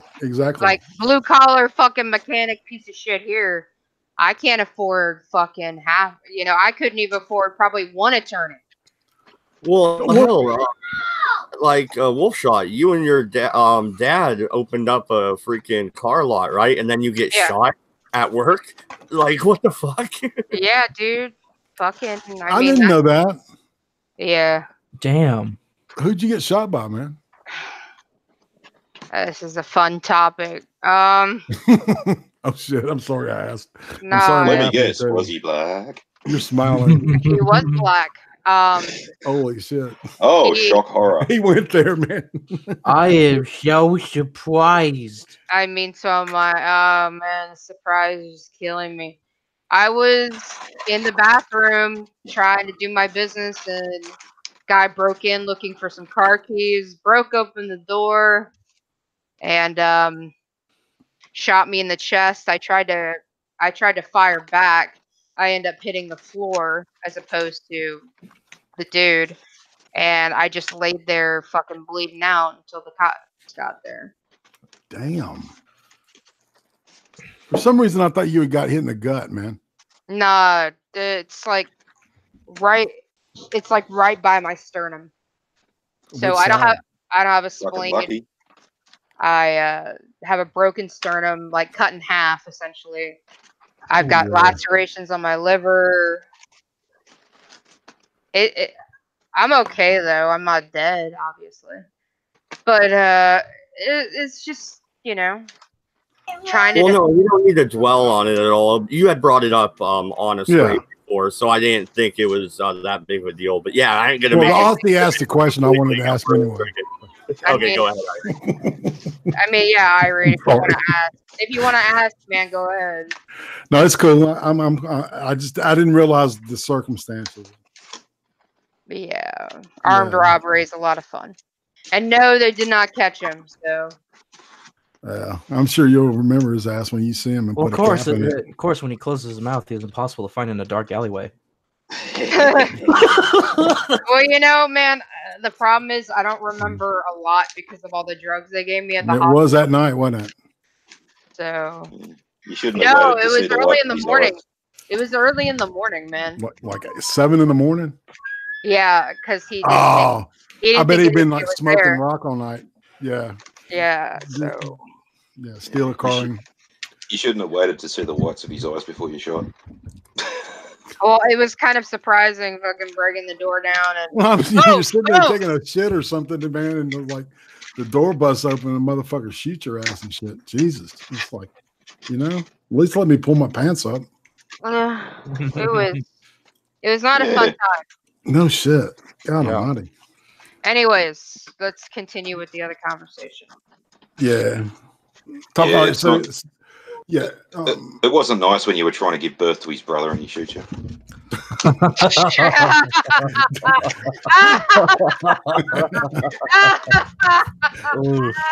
That's pretty fucking good, man. I like that. Anyway, Fair dog. yeah, man. You jamming. But no, Doku in the chat saying that it's not just about having money; it's about also having social control. That's where the censorship comes in, man. I mean, right there. Yeah, Well- but where do you think the money, the social control comes from? It comes from money-back deals. George Soros. I know what you're saying. I don't know. I don't know if I want to get into all that, but money Globalists and shit. makes the world go round, my friend. Absolutely. It's the reason Star Trek sucks so hard now. Oh, you want me to? It really is. Are we gonna make this into a Star Trek stream? No, we don't. No, I'm just saying that was, it's not. This guy named Midnight's Edge did this great breakdown about the parent company, the original parent company of Star Trek, and what's happened to it. Yeah, as acquisitions and shit. And Viacom. Old Viacom is CBS, and now there's new Viacom. But now they're talking about re-merging. It's really convoluted. Yeah, they need to bust that shit up. They're becoming what do you call them? They're not necessarily monopolies, but they're so big that there's no real competition. They should have taken a leaf out of Lucasfilm with all the fan shit. And with Lucasfilm, you wanted to do something with Star Wars, they'd fucking help you. But you got things like Prelude to Axanar, which was fucking brilliant. But what fucking was it? Universal or CBS? They fucking handed them, fucking took them off fucking YouTube, and they tried to sue them and all this kind of shit. That just alienated all the fans. Yeah, the fan stuff was ridiculously good too. It's a lot better than the shit that they're calling Star Trek now. Yeah, well, I'd rather that over space herpes. Fuck me, man. Well, it's just like when I saw Us Friday or whatever, last Friday. Whoa. Like, I couldn't even get into the fucking movie. Because it was so fucking convoluted, It was a pain in my ass. I'm like, I'm not either I'm not drunk or high enough to understand what's happening, or there's just way too fucking much in this I hear movie. sniffing ammo will fix that thing. But whatever. So what? Say that again, Bear Dog. What was happening to see the movie? Oh, Us? I got lost. Yeah. My wife said it best. She said the symbolism of the movie basically collapses in on itself and makes it a very frustrating watch. Interesting. And this is the Captain Marvel movie? No, Us. Okay, yeah, the Jordan Peele's new one. Yeah. What did you think about that? I haven't seen it yet. I mean, love the first one. Oh no, I love Get Out. I like the symbolism because Get Out was pretty subtle, but this was just deep, this was just in your face. Like there's like 10,000 things going on, and you are expected to keep up with it and know the symbolism and blah blah blah. Let me ask you this: do you think that first movie is about voting Democrat? No, honestly. No. No, I really don't. Now that you're mentioning it, I'm thinking, holy shit, it's a bunch of old people living in black people's bodies, old people's minds and black people's bodies, young black people's bodies. I think it's just the stereotype of black people are more athletic and more, like horses, They're made for work, essentially, is what I think Jordan Peele was trying to go for. Oh, we're talking about that movie. Yeah, I like horses. I mean, I use too memes. Well, except when they bite you. Well, I mean, black people bite you too, dude. There was some breeding going on back in the day. Back in the slave days, of course. Well, yeah, you bred the strongest, Kunta Kinte with the whatever. Dude, I don't know, man. I'm drunk. So we did I feel you. We did eugenics. There's also a decent amount of inbreeding too. You smarter than you let on, girl. I don't even know what movie you guys are talking about at all. So. The new Jordan Peele movie, Us. It's all over. New Jordan Peele. It's new Jordan Peele movie. Yeah, He's his doing question horror, was man. who's- He's trying to give horror a new. He's trying to make it his in a way, in a good way. I think. Well, I the, think the Get first Out movie was was so better. creative, huh? Oh yeah, I love Get Out. It's just this Mhm. new one. There's so much to unpack, and there's a lot of Right. symbolism that it made for a frustrating watch for me. So, all right. So, did he like? Did he like put in too much story to where it should have been like maybe a half hour longer, or No. maybe even an hour longer, No, or he was put it too way long? too much symbolism in the fucking movie, not to Ah. understand what was happening. Okay. Are you sure it's symbolism, or is it just badly placed symbolism that doesn't make any sense unless you take a progressive degree on like gender studies or No, racial history or some gay shit that they're doing? no, actually not. I heard it was good until the end. No, the end was good. Which The part end was- which part in the end ruined it though? The end was the good part, in my opinion. Okay. Was that the scene in that one scene in the end, or is it because he put cotton in his ears and that's how he survived the whole situation? It's not, I don't see any progressive bullshit in it, but I do see a lot of basically old black tradition in it, that kind of symbolism. Right. But I don't know enough about that shit to understand. Well, Old there was black some kind of traditional. article that came out today where he was saying that he doesn't see himself casting a white white lead. male as a lead. Right. And you know what? To me, that makes That's a so lot of fucked fucking up, sense. man. That's so fucked up, though. Could you imagine a white director saying that shit? No, yeah. Come on. Yeah, Come on. absolutely. But I can And understand you it. say you don't pick up the progressive undertones. There's an old saying, Yeah, but there's a write what you difference know. between- Yeah, but there's a difference between Jordan Peele saying that and him actually putting that in his movie. That Right. wasn't put in his movie. Right. So, I mean, but my opinion about that shit is if you're going to look for something in a fucking movie, you're going to find it. Mhm. And if you want to make it progressive, you fucking make it progressive. You piss and moan about liberal ideology all goddamn day long. But if you go to a movie just to try and enjoy the fucking movie, then you're probably going to have a better time.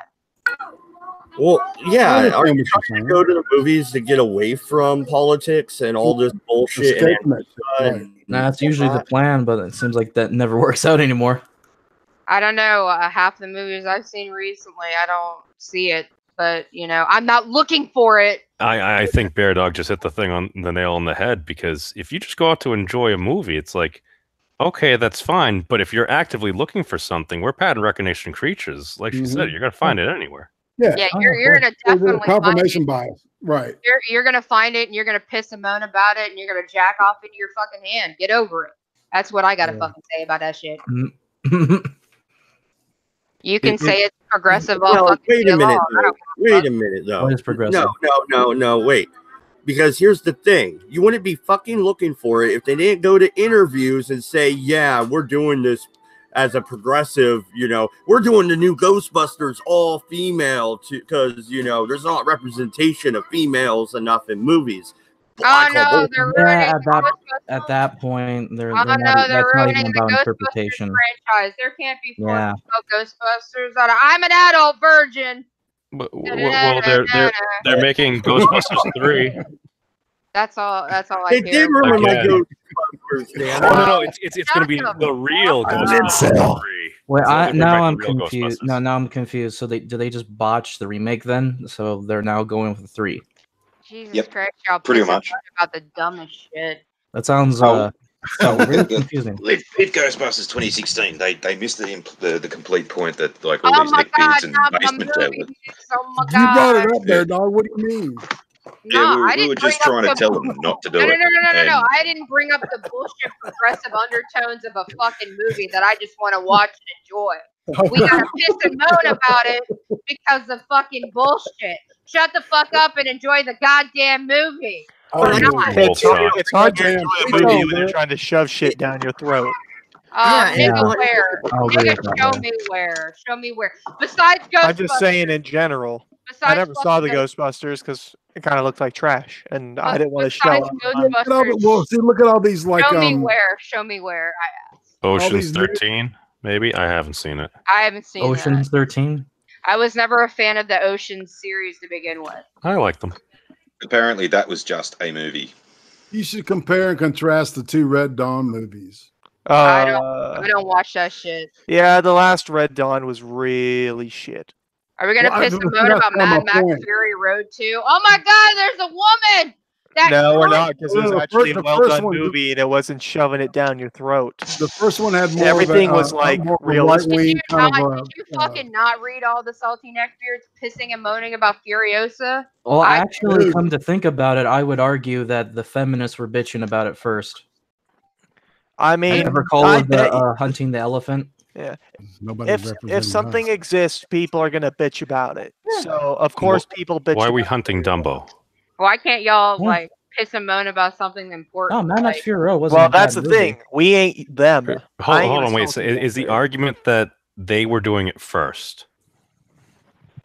What? Well, Mad Max Fury Road just sounds like an address. Mad Max Fury Road. Yeah. No, it wasn't a bad movie. I think when they introduced that one character there, I think they fucked it up because they didn't give you a lot of time or reason to make you feel sorry. When it's like, oh yeah, this group she was in died. I'm like, okay. I remember everyone pissing and moaning about Furiosa. Why should I be concerned about that? I remember everyone pissing and moaning about Wonder Woman too. Everyone, not just. Furiosa was awesome, man. What the fuck? Where did? What, Wonder Woman? Hear that? I don't remember anybody bitching about. I mean, of course there are salty neckbeards who bitch about salty neckbeards because she's Israeli, and then we've got salty neckbeards. Oh yeah, I remember that. People got pissed off at her because of fucking. Because she fought for Israel for 2 years, like yeah, but that's. I mean that's progressive shit. That's not. She's Israeli. Yeah. No. I remember conservatives pissing and moaning. Yeah, Gal Gadot. Because she was an American and Wonder Woman is an American concept, blah blah blah. And then from the Amazon. And then you've got the progressives pissing and moaning because she didn't have armpit hair. Y'all need to shut the fuck up and let me watch Wonder Woman without your fucking political agendas. Well, they also bitched about Gal Gadot. To be fair to them, armpit hair does cushion and help prevent some chafing if you get stubble. Meme, shut the fuck up. Mad Max Fury Road looked cool, but the third act was a total failure from Tyro. I actually kind of have to agree. The third act was kind of a clusterfuck. Tyro is a failure. But it's not a bad clusterfuck necessarily. Tyro, did you know you're gay because you fuck a trap? Bet you didn't know that. I love Tyro. He's Professor Moonhopper. What the hell are you talking about? He's gay. Tyro and Coed. That's who we're talking about in the chat because I'm a bad person. Doesn't fucking care. Aunt Jack just laying down the savagery. I wouldn't have you any other way, girl. Bear Dog is drunk and doesn't give a fuck about your feelings. Big internet hug. Yeah, for me, Mad Max was good for the 80s, and that's where it should have stayed. Yeah. Road Warrior was excellent, man. That's an excellent film. That's why most remakes in general just do not work. Why? Yeah, exactly. Okay. Yeah. Well, yeah, going back to Red Dawn, that meant something back in the 80s when we were in the Cold War. Now you got this generation who never grew up with the Cold War going, well, what the fuck's this all about? Yeah, why is North Korea invading fucking, America? I mean, what the fuck, right? Hey, I gotta defend both Red Dawns. I like the old one better, but the new one was all right. And they originally were going with China, which would have made way more sense. A lot more sense. No shit. That would have been too They wouldn't have been able to scary. release it in China, but if that Exactly. Hey, Mad Dog, when are you gonna go on your gay libertarian cruise? I'm waiting because I'm gonna be there.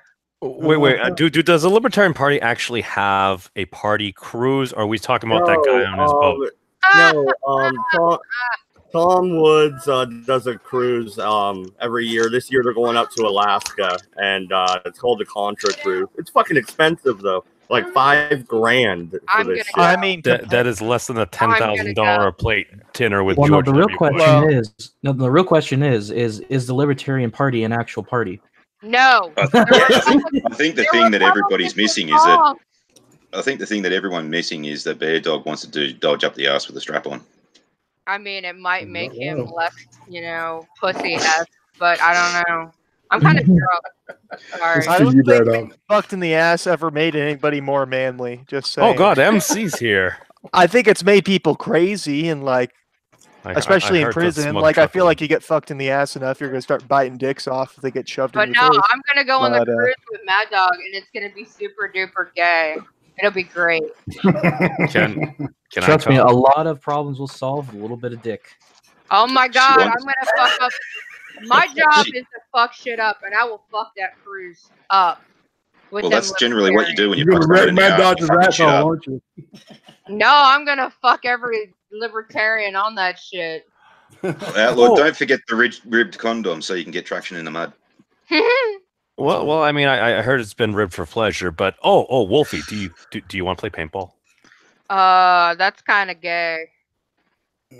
That wasn't a no. Do you want to play paintball? That's gay. You don't like paintball? That's almost I've as never gay heard as it that played. I never heard it libertarian cruise. as I you don't go think she's play. gonna be No, playing any no. ball. You know what's gay? Disc golf. Right, Mad Dog? Disc golf. That's gay. Hold on, Oh, skee ball. I ultimate? love skee ball. Exodus. No. You know loves what? skee This is ball. fucked up. Do you hate everything I like? I like this Yes. ball. Damn it. Yes, I hate everything you like except for I thought you said disc golf. disc What? golf. That is what she said. Okay, Disc like golf is a frisbee shit, legitimate right? sport. Yep. It's a legitimate sport. I swear Yeah, to I God. know. Ask Mad Dog. Ultimate. Right. I had a buddy that did that shit. Was he gay? He was an acid head, man. That dude is probably still Same tripping. Same I'm thing. serious, man. That dude ate so much acid. It scared me. Mad Dog loves some disc golf. So we're going to play disc golf out on the Libertarian cruise. It's going to be great. You You don't even know. Mad Dogs, man. I fucking hate you, Wolf. Is it included in the activities plan? Yes, it is. I'm going to make it. Oh, Yeah, they call it. They call it on the cruise. It's called skeet. Go get the disc. Go get the frisbee. Pull. And then I just throw Mad Dog overboard, and I'm like, bye. But then we'd have to freeze the paintballs, and that might warp the barrels. You play paintball? Aren't? Why don't you? I don't know.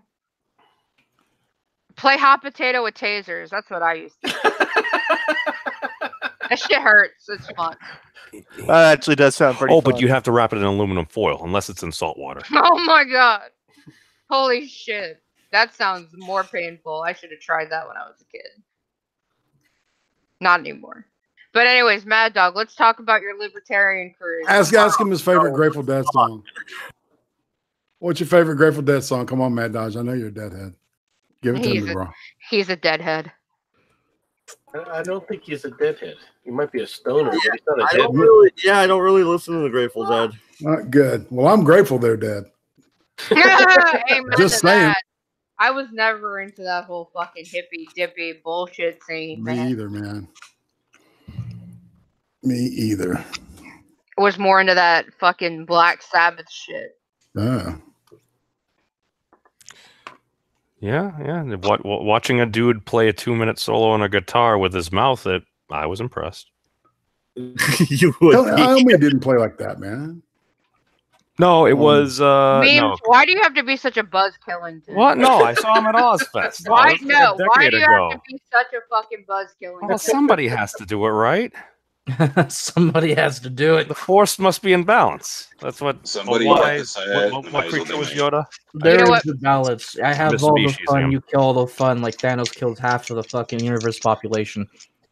I made Hey, Satan Avengers uncomfortable Fallen before. Snap, snap, baby. I want to Fallen. snap, and give you the fucking clap. Snap.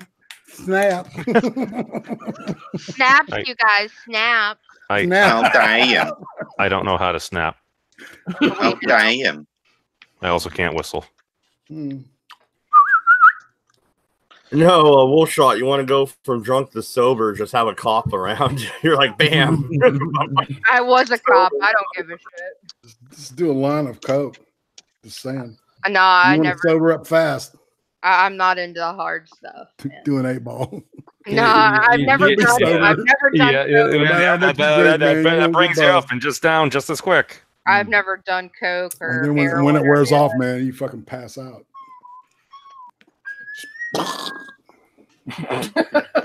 Here's see, this is interesting. So, you know how the Blaze fired Gavin McInnes right when they merged with CRTV? Yeah. Roman Millennial is still working for the Blaze. She's interviewing Gavin McInnes. So, like, what the fuck was the point? Why didn't they just keep him? Like, he had a good show. I think they hired him back. Proud Boys, because of the Let me Proud look. Boys incident. Maybe. That's Maybe. why. Yeah, it all happened around that same time. So they were trying to look when a corporation merges and takes over another company. One of the things they do is they just go on a hacking spree. It happens every single time there's company merges. Is the company that gets bought out loses staff. Okay, that's reality. And a lot of times, from my experience, a lot of times what happens is they cut too much and then they end up rehiring.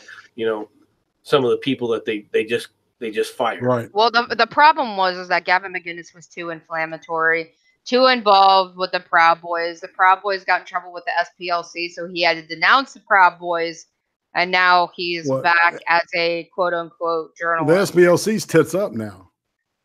All their bullshit's going to be washed away because of their own racism and it sexism. doesn't matter. It doesn't fucking matter. They were labeled a fucking gang or some hate group. They were labeled a hate group. Yeah, I mean, I was a part of that shit for a while. And no, somebody wrote. I thought like a sheriff or something mentioned it in a local paper, and somebody cited that saying that they were a terrorist group. See, I think the issue was if you actually go through like the Proud Boys actual like whole little method and stuff like that, basically you kind of level up throughout the organization. They have different ranks, and I think it was like the 3rd or 4th rank. In order to do that, you must be involved in an altercation. The point was you could not physically start it. However, screaming matches with enough words, occasionally I've heard, yes, Pox on both houses, MC, fighting words, if you're allowed to defend yourself. But that was how you had to rank up there. So you're at least putting a core tenet of what you're promoting as at some point you need to get into a violent conflict. And I think that's where, yeah.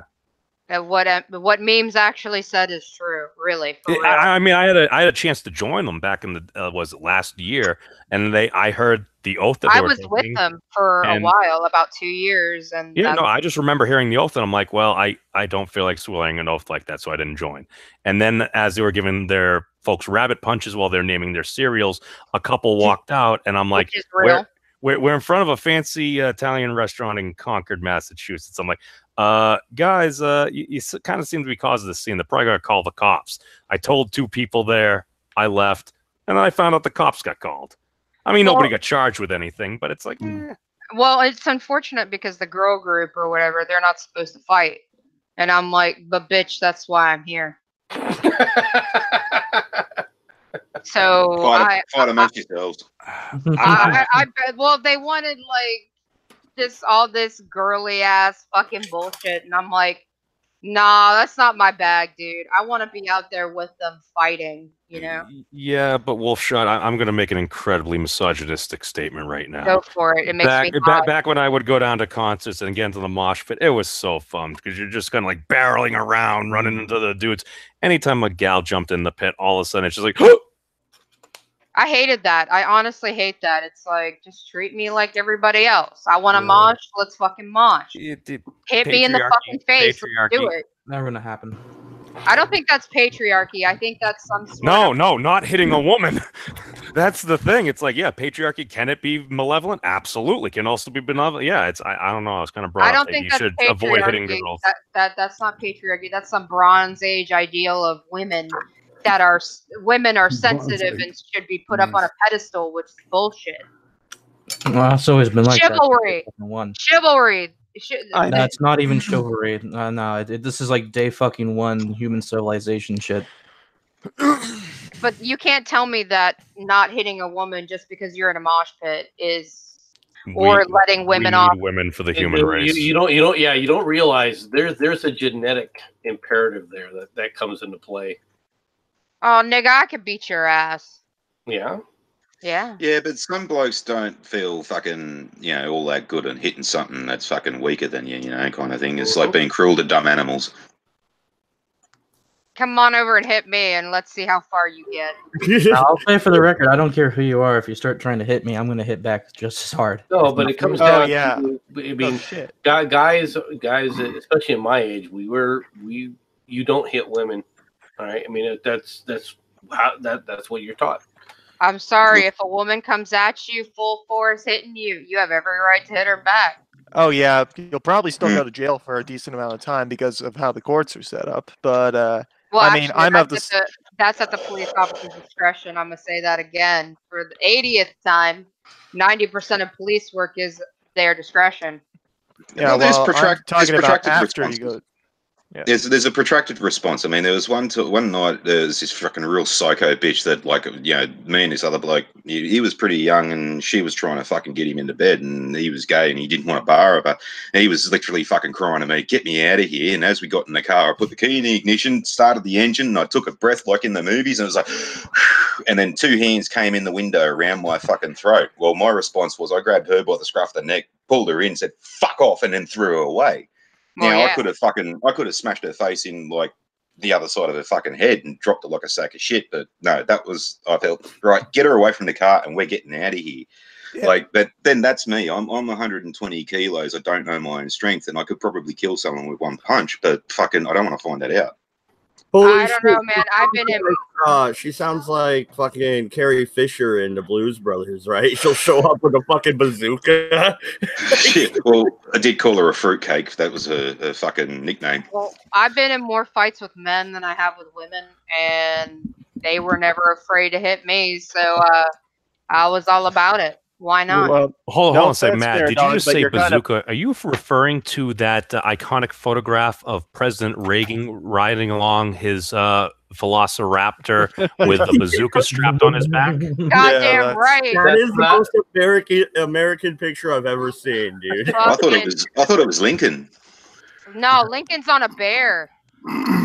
Yeah. Was there Lincoln too? That artist works pretty famous. And Trump's on a tank.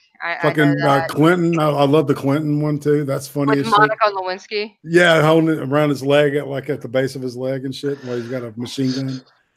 And it was funny as hell. Good stuff. I wonder what that artist's name is. I'll look that shit up. Were those all presented at Congress? No. Yeah, no, and we pay these fucking people. God damn it. Is this better or worse than Anthony Weiner reading Dr. Seuss? Or no, was that it wasn't Ted Cruz? Anthony. I forget which. There's been a lot of nursery rhymes read on the Senate floor. Yeah, Ted Cruz. I think he read is one fish, or no, was it one fish, two fish, red fish, blue fish? Or, that's exactly what he read. As one of Dr. Seuss's fucking things, and it was green eggs and ham is what he read. Oh God, was cabbage right? Well, see, that's what I don't like. If you want to use the filibuster, use it correctly. Do what Rand Paul does and actually fucking have something to say. Rand Paul is a pussy. I gotta go, guys. I'll jump in later. The full story to that is one fish, two fish, red fish. Bitch, shut your legs. I thought it was bluefish. Obviously, maybe corrected, you know. I mean, if that fish is blue, you don't want to go anywhere near it. I'll tell you that much. Yeah. So no. Any person in Congress, like if you're in the Senate and you're actually going to like do the filibuster and you're actually going to stand up there, it's like, to be fair, I'll give credit to them rather than just threatening the filibuster. It's like, no. The filibuster was, if you actually want to get up there and you want to talk, you get up there and you freaking talk. Like, actually put in the work. Yeah, Congress is enough of a shit show as it is. They don't do fuck all. So, I mean, might as well make it funny. If you're going to do fucking nothing, you might as well make it funny. What if they were actually working together? Do you want these lunatics actually doing shit? I don't. Check this out. All right, the artist's name is Jason Heuser, probably Heuser or Hooser. All right, and his fucking George Washington zombie hunter picture is awesome. He's got Obama with a lightsaber and a fucking crossbow with a lion behind him. This is great shit. Picture. Yeah, Lincoln on a bear. How much do these prints cost? I don't know, man. I'm sure you can get a good one. Get a good deal on them. Yeah, I want a Reagan. I want that Reagan one, dude. Oh, have you That seen? one- There's another one with Reagan in a fucking like a souped up Mustang with the flag painted on the hood. Looks kind of like the. Oh shit! They should put George W. and what the fuck his name was, the vice president.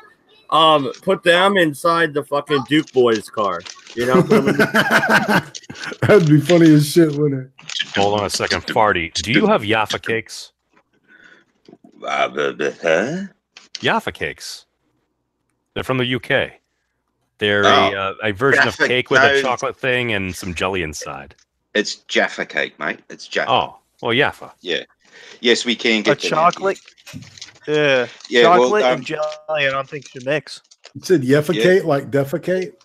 No, it's Jaffa cake. It's Jaffa cake. yeah, they. I mean, they were going to get taxed from with what the you're- sugar tax, and they actually had to prove that they weren't a biscuit in the cake. So, yeah. Wait, I thought biscuits weren't subject to that. Yeah, well, actually, yeah, they proved it was a biscuit, not a cake. So, yeah. I thought they fucking proved it a was a sugar cake. tax. Fucking A, man. Wikipedia says cake. Well, that's not what they proved in court because it had everything to do with how long it lasted before it went stale, and cakes go stale before biscuits do, and because the Jaffa cake lasts for like 6 months without going stale, it's a biscuit, not a cake. This is new Does that make information. Twinkies biscuits? Basically, yeah. Twinkies go stale pretty quick if they're not wrapped. Fucking A. This is. Well, yeah, you keep your Twinkie wrapped. It's safer that way. Yeah, you don't get herpes that way. Wait, what type of Twinkies are you putting in your mouth? Not the ones you're into. The ones that are soft, squishy, and cream filled? If you're into that.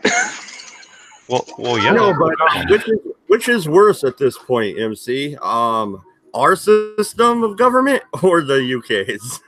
Oh, I don't know. I'd say the UK. I mean, our system of government is kind of shit just because Congress is shit, but otherwise, Is a current Christian really whose government is worse? They're I all mean, fucking if you really wanna politicians, look- man. I mean, that's like saying, you know, The only thing I can say is that at least we have a constitution which keeps our rights intact. That's the only thing that I can say. well, I So- mean, one thing I I will was- say that the Brits have going well is they can call elections whenever the fuck they want, basically, which is And- definitely a lot more convenient. And they've also got a head of state that can remove the person in power, like what we've got. We've got a governor general that can go to the Queen No and confidence. say, our prime minister's fucked, can you sack him? And we've done that twice since the 70s. I would be thinking about it soon. It sounds like So- it hasn't been done in a while. Probably means to me there's been a bypass. I thought So- May already said she was going to step down. Yeah, so, Memes, what about the Jaffa cakes? Oh, I heard they were incredibly tasty because it came up earlier. Apparently, a young lady died after putting too many in her mouth and choking and then having a heart attack. Well, I Yeah, mean, that well- sounds like some shit you could choke on. Just Well, it's pretty cake, chocolate, and jelly. Yep. It sounds It's like a- it makes some sort of fucking sludge in your throat and just seal up. Oh, I looked them up. They look delicious. Oh, no, they are a staple over in England. It's like tea and a Jaffa cake. That's like tea and scones, fucking, yeah. Smoke a crepe, that kind of shit. We have coffee and donuts. Yeah. That's the reason why they had to fight so hard to keep the sugar tax off them, because like they are that popular and all this kind of stuff, and everyone's like, no, don't touch the Jaffa cakes. You can fucking tax everything else, but not the Jaffa cakes.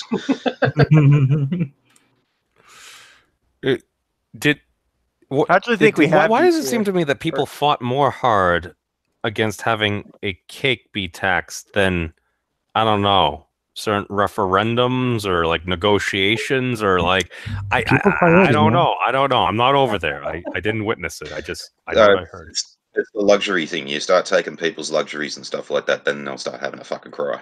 Yeah. Oh no, Wait a these second. orange Is jelly Europe going to Jaffa go cakes without Jaffa look cakes? pretty decent.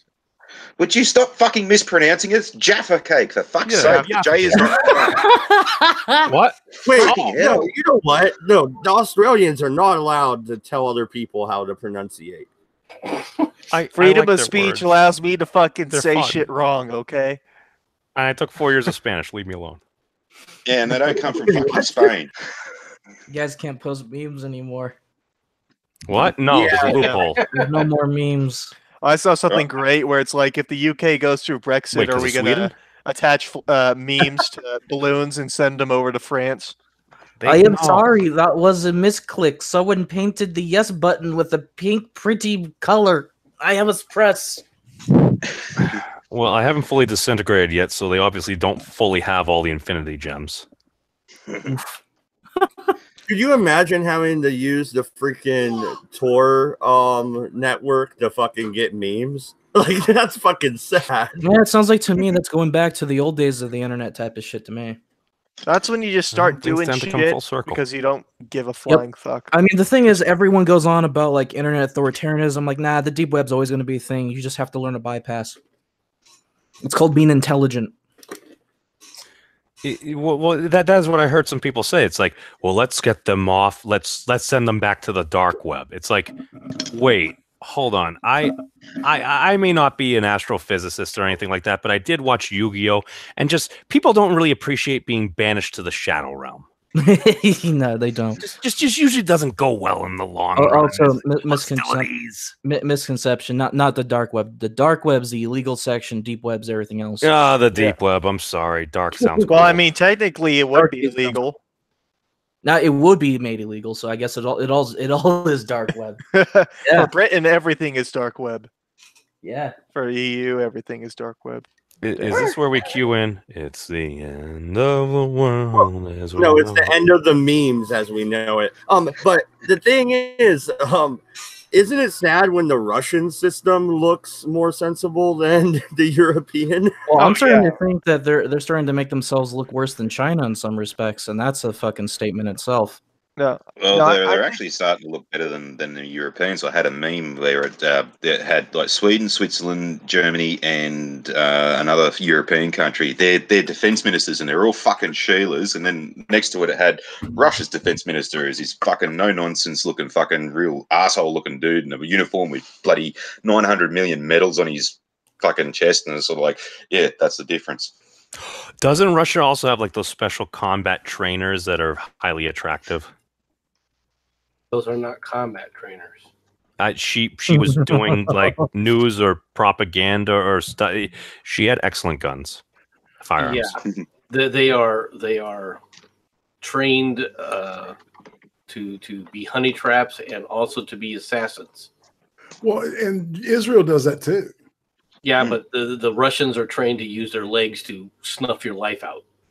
By just Okay, I was talking about using like very attractive instructors for like tank driving instructions and shit like that to do the videos and stuff to get people to. Oh no. Yeah, different scenarios going on. Yeah, no shit, man. It's like that's what I get for walking in the middle of a conversation thinking It's I'm like, like, what the fuck's Have going you ever on? seen that? Have you ever seen that video of the woman with the watermelons? and Is a using, honey like, trap what Pooh Bear's enemies used against him? Yes. I'm answering that one, yes. Well, I mean, he always did like a smuckle of honey.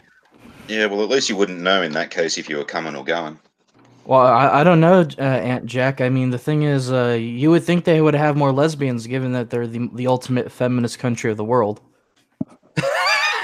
I don't know why the Swedes don't have any lesbians. That's a weird fucking thought. The guys might That's just. personal. I mean, the guys might as well be lesbians. They're just What are you talking about? What country? Eventually, their dicks will shrivel up and become clits, and their balls will fall off, and they'll be like sub women. They're not even as They'll good all as be women. women. No. Women. Some will have The vaginas, vagina ain't some gonna will open not. up. It's just testicles are gonna fall off. That's what I'm Well, saying. They're gonna have Also a useful. coin purse, like a literal coin purse instead of testicles. Is that how they figure, even men can have periods? Like, what the fuck? Yeah. Well, here's an interesting fact for you. There's the German army actually, with a lot of blokes, they've spent a ridiculous sum of money having breast reductions for their men. That's no bullshit because one of their drills has involved slapping their chest, and apparently that breeds man boobs. Well, it could add extra mass because isn't there the thing where you like temper your legs by like kicking stuff or having your shins hit with wood, like it like hardens and it does something like a chemical reaction, or maybe you're just defacing your body. With your knuckles and your fingers too, is you get microfractures and they re-heal, and broken bones heal stronger. Arm mastectomy is a big thing over in Russia. They heal denser. I wouldn't say that they heal stronger. They heal denser. Yeah. And well, I mean, increases dramatically. That's actually a big misnomer. Coming from a medic, that's a lot of bullshit. That yeah, your bones don't actually grow back stronger or denser or anything like that. They actually have faults in them.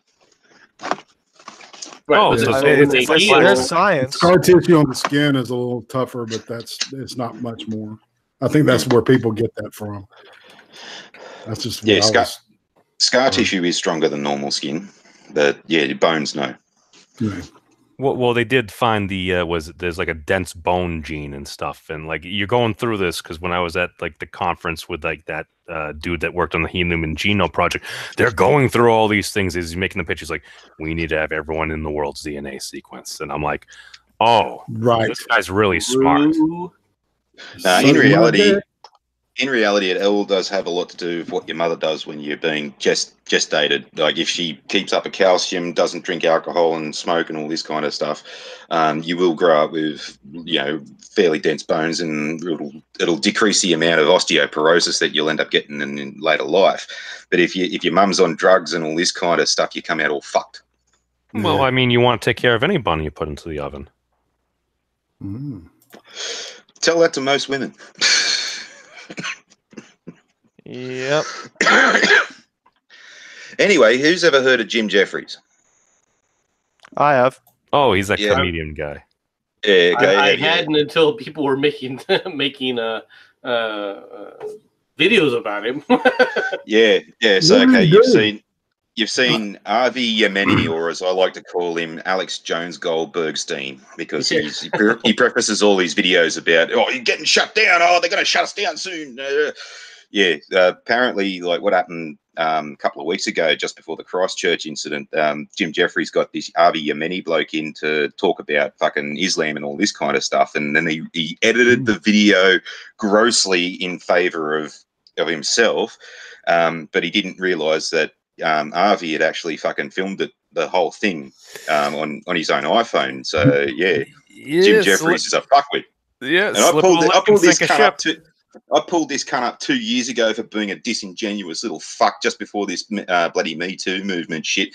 And fucking Jim Jeffries basically he started sucking everyone's dick just to keep his own fucking job. And he's a disingenuous little fuck. So yeah. Fake ass motherfuckers is what I call them. Yep. Well, I mean, look at the landscape, though, when you're looking at comedy. Either you got to fucking toe the line or you're going to be thrown out. Ask Roseanne. Yes. Did Roseanne get her show back yet? Nope. No, they changed it. Trust me, there's no progressive politics of this shit. But they killed her. They killed her on freaking, in the media. They murdered her, and then they killed her on the fucking show too. Yeah, but on the show they can just do another dream sequence and be like, "Oh, that was a silly dream." Ha ha ha. But all I'm saying is, didn't Mr. Gunn, who had also sent a bunch of offensive tweets as people may characterize them, didn't he get rehired or? Yeah. Well, first they need to get Oprah up and bless everybody and say, "Okay, all's forgiven. We've had our little thing." But who doesn't like Oprah? I don't. Well, MC, you're not like everyone else. Well, you asked. Steve didn't get the free car. That's why. You can never model the extraordinary. Well, that's another fucking funny thing about that too. Every time she gives away a car, she's not being all that fucking nice, because apparently if you guys get a prize off a TV show, you still got to pay the taxes on it. So you might get a free car, but you still got to pay like 15 grand in tax on that ass. Well, that wasn't properly planned out fully. Did you guys hear about the shit with Wendy Williams? I mean, I'd still take a new car. How you doing? Williams from the Wendy Show? You guys, there's a famous clip of her that she used to have a show. I think I was on the Opera. How you doing? Oh no, she is not good. I thought she was a tranny, man. No. Didn't you guys ever see that clip of Wendy? Is like, oh yeah. Didn't you guys ever see that clip where she's a lovely young woman. No, did you guys ever see that clip of her where somebody in her audience was like, my husband said we'd have 3 kids, but he's had 1 and he doesn't want to have any more. Is someone talking I can't hear, or do we just have silence? I'm talking. Someone's talking, Neem. Shut up. Yeah. Okay. And anywho, she said, my husband doesn't want to have any more kids. Should I trick him into having kids? And Wendy's like, oh, men have no control over our bodies. If you want another kid, you trick him into having a kid. And like half of the audience clapped. The other half of the audience was like, what the fuck is wrong with you? They're like shaking their heads. But like, she just like positively reinforced this chick to trick her husband into getting her pregnant to have more kids, even though he doesn't want to. And now she's in rehab for alcoholism and beating her husband. So wait. Why would she have to trick him? She could just beat him. No, not Wendy. This was an audience member who posted the question on her show, and she answered like, "Oh, if you want to have another kid, that's your choice. Your husband has no say in it." Basically, like she said something like, "Oh, women have control of our own bodies, and if you want another kid, then you can have another kid with him, without his like." You get a kid, and you get a. Yeah, basically, like, and you get a kid, and you get a kid. It was pretty fucking dumbfounding. Like when I watched it, just because half of them were clapping, like, "Oh yeah, she's right," and then the other half were like, "What the fuck's wrong with you?" They're just shaking their heads, looking at her like, "What the fuck?" It's okay. Nothing ever came wrong from a single mother giving birth to some fucking little shit. Not even a single mother, but having anchor babies or unwanted babies, especially when you can't afford them. Fucking A, man. Oh, yeah, in this day and age, you think the bloke's going to fucking hang around?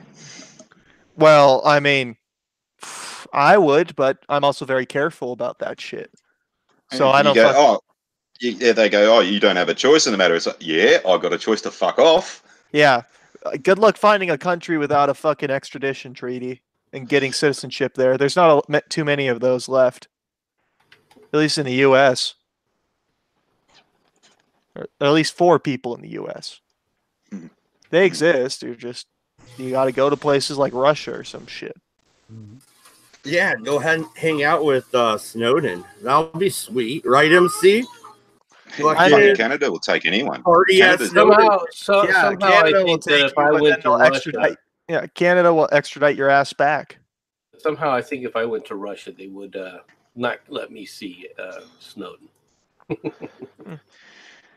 No, if you give Canada enough of a sob story, they'll take you, no questions asked. There's that fucking Saudi Sheila who got locked in Bangkok airport, and she was trying to come out here. And first time I heard that on the news, so you better luck with fucking Canada, sweetheart. 2 weeks later, fucking Canada went, come on over here, love.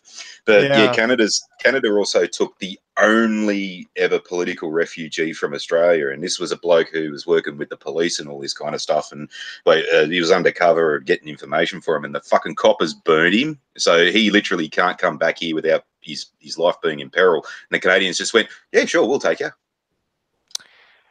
Yeah, I don't think Canada's going to extend that same hospitality to guys who don't want to pay child support. Probably not. Well, what about refugees from the great meme purge of Europe? Yeah, they'll take you, and then they'll fucking they'll be like, okay, no memes here either. Sell you back. Yeah. You get a re-education camp. You get a re-education. Yeah, that's right. Yeah, well, you're kind of fucked either way when you go to Canada if you're coming from Europe, because one half's French because they're retards and the other half's British, so it's part of the Commonwealth. So you're kind of not getting away from anything there. Yeah, that's why I said Russia. Russia, they just kind of don't give a fuck. I mean, if you can get citizenship in Russia, it doesn't seem too bad. So long as you're not gay. If you're gay, you're kind of fucked. But otherwise... Aunt Jack in the chat, I don't know, that kind of rhymes. But anyway, said we should join that guy with the yacht. Yeah, let's go hang out with the Libertarian presidential candidate. Yeah, dead hooker here, dead hooker there, dead hooker for everyone. You John get a McAfee. hooker. You get a dead hooker. Better than a live boy. Yeah, you know what? I haven't done an update on good old McAfee in a while, so maybe tomorrow we'll see what McAfee's up to. Take a little stroll through his Twitter page. You know, isn't it crazy? Isn't it funny how like these guys, man, they're brilliant to the point. You know, it's like that fine line between genius and insanity, right? And you know, he's like teetering on it. Elon Musk occasionally, you know, teeters a little bit. It amazes me the level of Alex Jonesy kind of shit. For lack of a better word, you know, conspiracy type shit that they buy into. With Elon Musk, it all just depends on how much weed he's been smoking. I'm going to have a jet-powered car. How are you going to do that? Compressed air. Righto, mate. Time to put the bong down. Hey, you know what? If he invented SpaceX while he was smoking the bong, I am cool with that. All right? Yeah. You're cool with the fact that he had a bong. You would sit up there and take a hit from him if he offered it. Don't go back right here. Hey man, I would too. Fuck. I'd love to say I got stoned with fucking Elon Musk. Elon, yeah, but he's got enough money for all the really good shit. Well, Grant. I mean, the guy took one really shitty puff off a joint on the Joe Rogan Experience, and then all of a sudden started talking about the evil AI and shit. I feel like you'd just be there, like, oh, we're all fucked. Like, there's no way around it. You'd be smoking with him, and at the end of it, you'd be like, yeah, we're doomed as a fucking species. Yeah, but it's fucking Elon Musk. You know damn well he's got a bunch of fucking beer or liquor. You know, if you're hanging out smoking with them, you could fucking drink. Dude. Great. Party do some lines with Elon Musk. You'd be fucking chicks in fucking swimming pools full of crystal and shit. He probably has a prototype Tesla Roadster that does like 250 on the highway and just fucking go. No sound at all. Yeah. Yo, homie, can I borrow the car? Yeah, go ahead. All right. Yeah, you're just fucking high as shit off cocaine. Or like, oh, let's go on a fucking rocket ship. Fuck yeah, let's go on a rocket ship. Yeah, dude. Like, face right now, he's like, fucking why not? Yeah. I'd laugh if he heard that story about the dude who strapped the JATO rocket to his car and he just went, We could do that better. Tesla and SpaceX fucking joint merger. Here we go. Okay. Dude, live streaming from space. That'd be great. There's a delay. Zero G fucking bumps. God, you'd have to God, that'd be horrible. Just imagine. You just fucking push a little bit of that cocaine away and it's just fucking everywhere. The air, all you breathe now is cocaine. Mm-hmm. I mean, there are a lot of blood vessels in the lungs. Dude, have you been reading Charlie Sheen's freaking diary or what? No, but I feel like cocaine livens up things a bit. Especially it would for fucking people like Elon Musk. But that was funny. That was funny when fucking Charlie Sheen came out. Real quick. That's a really good point though, how they teeter kind of on insanity. Look at, Nikola Tesla himself. Even Einstein was kind of a fucking weirdo, right? Mm-hmm. So I mean, they all tend to teeter on just the brink. Yeah, and it's like, and it turns out in retrospect that some of those guys were bipolar and shit. Like Churchill. Oh yeah. So I don't know. Yeah, it is cool. That was funny though when Charlie Sheen came out and he was like, "I'm on a drug. It's called Charlie Sheen," and like we had a synthetic weed epidemic out here, and one brand of it was called Charlie Sheen. Winning. I never understood this synthetic weed shit. It's like, what the fuck? Yeah, no shit. Seriously, like that's just no. You know what it is? It's the fucking piss test culture that we live in. Yeah, it's got people fucking smoking bath salts and shit to get off. Just so they'll pass a piss test. Go ahead. That's exactly right. Yeah, it was epidemic because it was legal and it wouldn't show up on any tests. Fucking crazy. yeah. Mm-hmm.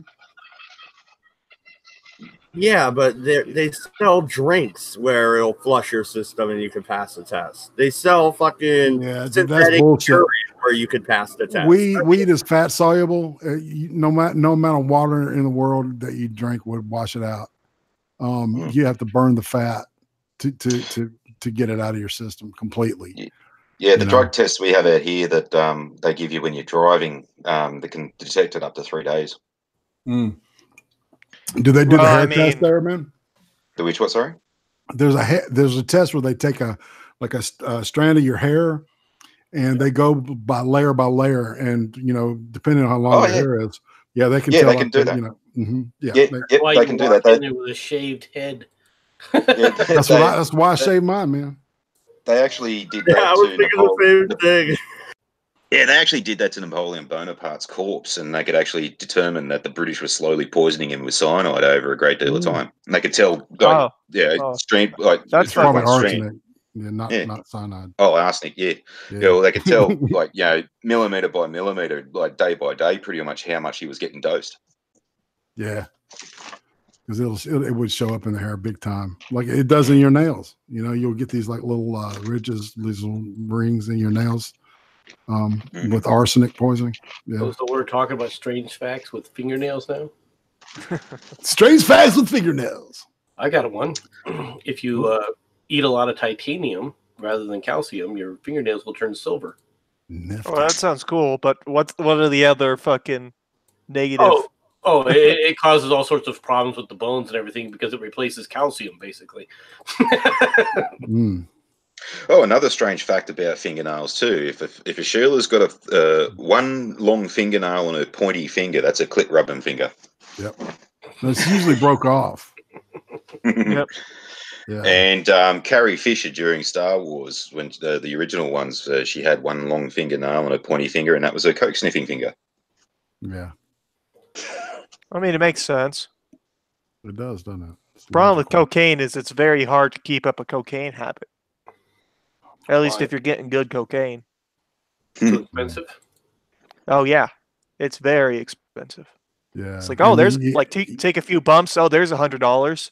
Take a few more bumps. Oh, there's another $100. Well, and just by the end of the night, the initial usage of the drug releases all this dopamine and shit into your head. And then after that, your brain doesn't have as much of the chemical because it's like, it's like squeezing a sponge that's already had most of the water, wrung out of it. And so you keep doing the coke, trying to get that first high. They call it chasing the ghost. And, yeah. That's mainly why it's addictive. Because I had a friend of mine who did ecstasy for about a month straight.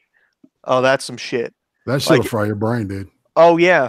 Well, she was chronically depressed for like 3 months afterwards. Could hardly sleep. She had to play like white noise in order to get to go to sleep. That shit fucks with you, man. I mean, if you think you have an addictive personality, stay the fuck away from drugs. Oh well, we've just had an epidemic in fucking music festivals out here. Cunts dying from ecstasy, and everyone's sort of scratching their heads, wondering why it's happening all of a sudden. And I can tell you exactly why. It's because some dumb fuck decided they were going to crack down on it, and all these dumb shits who had never taken it before, they got their 5 pills before they got to the fucking thing. Oh shit, cop! Yeah. Well, it's that, and then fucking. Well, I would guess a lot of people die from exhaustion when they're on ecstasy. I mean, like they get way too fucking hot, and they just die. Well, it fucks with your hippocampus, and that regulates your internal body temperature. Yeah, and it'll drive your fucking. I mean, it'll fuck you up. It will fuck you up. Even withdrawing from opiate or opioid medication can do that too. Because it gets in, all your brain, every bit of your brain has those receptors, right? And when you come off of the shit, you're fucking every bit of your brain freaks out. So yeah, well, I just remembered like over a decade ago when my brother was a rave DJ and going to raves, and mainly the only problem we'd have would be some 14-year-old who's usually a Sheila, and it's usually a fucking anorexic bitch who hasn't had anything to eat all day, and she's had a full tab, and it's the first time they start freaking out, and it's all like, okay, just eat something and you'll be fine. And they're usually fine.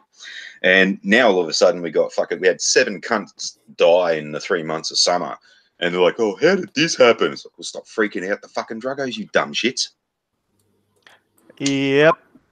Well, I think the big thing is well, I'm kind of the legalize it crowd and like fucking regulate it. Right. Just because they put all sorts of fucked up shit in drugs. Like, have you guys ever watched that show, Drugs Inc., where, it's like the guys are always wearing a ski mask and they're like getting interviewed by whoever the fuck. Anywho, yeah. Well, they had it. I've seen that, but like, you want to see what making it everything illegal and really cracking down on it does? Look at Russia and crocodile. That shit is like rotting people and making them look like zombies, and they keep doing it. They're like, no, guys, stop. Well, for shit like heroin, I've got a massive aversion of the $500 shot of Narcan to bring them back when they're fucking ODing, and especially when the first thing they do is they wake up, they look at the ambo and go, "You bastard, you took away my high," and they start swinging at the fucking ambos. Yeah. I'm all for $1.50 7.62 NATO rimless round instead of. Well, it's kind of hard to fit. Like, there aren't too many compact 308s, I'll say.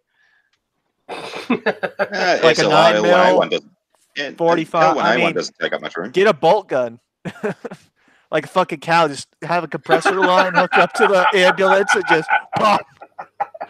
Well, Century Arms makes an SLR and a carbine now, so that doesn't take up much room. The folding stock and everything. I mean, PTR makes a pistol G3, just fucking teeny thing. But knowing our luck, you just blow through the guy's skull and just put that bullet straight in your differential. No, don't put him in the ambo before you do it, because then you have to wash the bastard out. Yeah. Well, that's what a 22's for. It just bounces around and turns it into fucking mush. Well, if you put the muzzle right up. Once again, Mad Dodge Productions does not condone violence, and anything said by the panel does not necessarily reflect Mad Dodge Productions in any way. But no, we've been going over 2 hours here. I could probably go for a little bit longer. Either that or we could wrap it up. What do you guys think? Well, if you put the muzzle right up to the guy's skull, it'll work like a shark gun. All the gases will go in too, so the projectile and the gases will fucking fuck the guy's brain. So you turn it to mush. Oh, a shark gun basically is a thump gun. It's 2 little cylinders. I used to have one. There's a 38 caliber one. And it's got a pin that basically stops one cylinder from sliding up against the firing pin. Literally, if you get bit by a shark, you pull the pin and just thump the thing in the head. And the 38 caliber round. We call them bang sticks here. Yeah. Oh yeah, those things work pretty decently. Yeah. It was funny when the police were searching my house for guns. They like, it was right next to this copper, and all he needed to do was look 2 degrees to his left, and you pick it up, go, "What was this?" And I'm sitting there going, "Fuck," and another dumb fuck cop just goes, "Don't worry, mate, it's not that bad." And I'm thinking, yeah, if only you knew, fuck knuckle. That's why you hide it in a fucking cane. Have an old man's cane and just put that shit in there. Call it good. I mean, here, you can just buy them online and they don't give 2 shits. You can carry it with you anywhere. It's not considered a firearm. The ammunition, on the other hand, you can't take it everywhere, but I mean, it works. I was looking at getting a 50 BMG bang stick, but at the same time, it's $1,500 and it had very limited usage. That's a lot of money to shell out. 50 BMG? Yeah, it had like a special fucking recoil system on it and shit. Yeah, it better have something on it. Yeah, it had a big ass round. Oh yeah, well I mean, yeah, it. Well, if you couldn't kill something with that, I think running would be the best option. I mean, that's the problem with a fucking bang stick, is you got one shot and you better hope that fucking primer goes off, because if not, you're just poking it with a big fucking stick. I think that might make the shark a little annoyed. Well, I mean, that's the thing with most. I mean, while most shark attacks happen in shallow fucking water, if you're in deep ass water and you cannot see the ground below you, or you can't see the fucking seafloor below you, you're basically fucked if a shark wants to eat your ass, like a great white or some shit. Like, if I'm gonna be doing that shit, you better give me a suicide vest that's waterproof, all right? Because if a great white shark comes after my ass, I'm gonna fucking Allahu Akbar it, so all the Him and all the other sharks around him know what the fuck's going on, all right? They'd be like, oh, what happened to Jimmy? Oh, yeah, he fucking attacked one of those things with 2 legs and fucking blew the fuck up. Maybe they'll finally learn. That'll learn them, right? That'll stop the freaking killing machines. I mean, fucking explosions make a shit ton of noise fucking underwater, okay? It's the pressure wave, too. Yeah, so it's like, I feel like if enough fucking... That's what you do with the fucking, the meth heads and the heroin addicts who are fucking... who are injecting. You just give them suicide vests. You have them like, oh, you got to swim 5 miles, and if you make it to the end, you're off scot-free for now. And, it's a great white infested water. If one of those fucking things comes up and grabs them, they got to fucking blow up. That's the deal. It would be a humane way to kill the shark, because once the shark bites you, they'd be fucking stoned off their ass.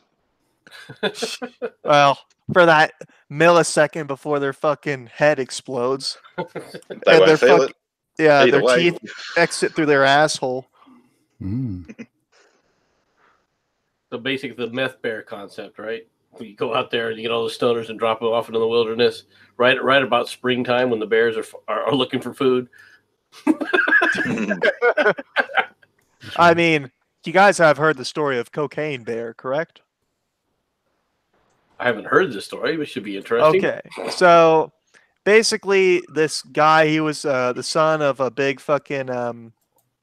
he's the son of some big shot, like a governor in like Kentucky or some shit. And he decided he wanted to smuggle cocaine from Colombia, like back in, I think it was the 70s or the 80s. And so he goes and takes like a little Cessna, loads it up full of fucking cocaine, starts coming back, drops a bunch of baggies out. And as he goes to bail out the plane, he hits the horizontal stabilizer, knocks his ass out, and hits the ground without opening his parachute.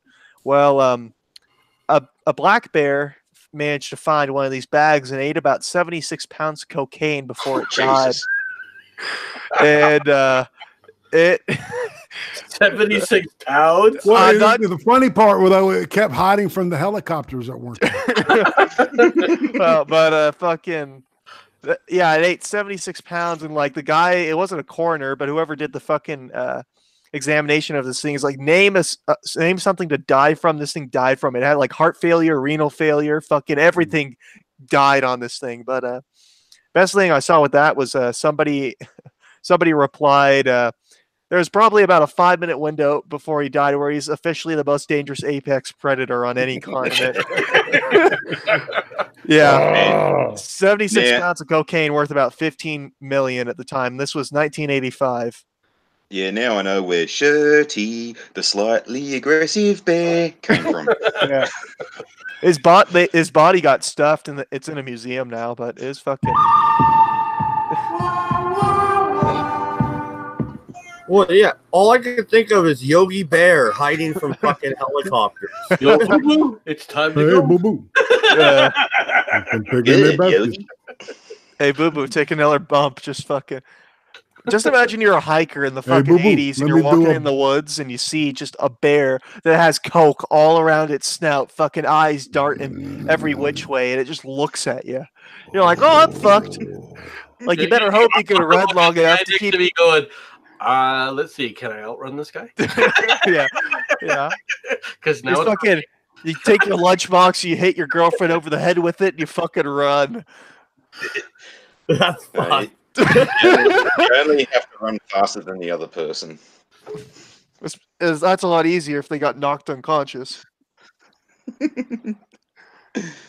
Yeah, that way you can wake up with the bear gnawing on you. So much more pleasant. If you hit them hard enough, they're not going to wake up. That's the optimal scenario. You don't want to wake up half-eaten, barely alive. That would suck. So basically, Yogi Bear was just an allegory for someone stumbling upon one of them weed stashes somewhere. Well, they named him Yogi Bear for. I mean, all he did was look for monkeys. I mean, seriously. Yeah. All he did was look for lunch baskets. You know what kind of baskets he was actually looking for now. Yeah. There's no fucking stash in here. Keep looking. Yeah, someone also drew the conclusion about fucking Shaggy and Scooby-Doo. They were all stoned off their ass all the time, so they were always looking for monkeys. Duh. Come on. Yeah, that's not a big jump to make, man. What do you think the whole Scooby Oh snack no, thing is for? the fucking Taryn, yeah, the bear died like pretty quickly after it ate 76 pounds of cocaine. Okay, Well, this thing, it had to take its time eating 76 pounds of cocaine. I feel like after the first pound, the rest would have been a lot easier.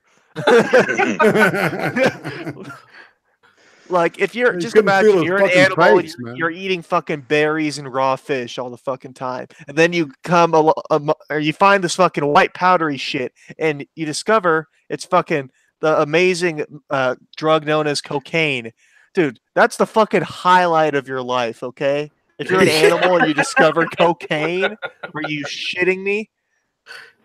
And if only he didn't eat the 76 pounds and wasn't just like completely taken aback by it, it could have made cocaine kids, and like he could have had his own little cocaine family. Like crack bears, it's crack bears. I think the main lesson we've learned from this is that fucking Mr. LM002 loves cocaine. I mean, he's down with that booger sugar.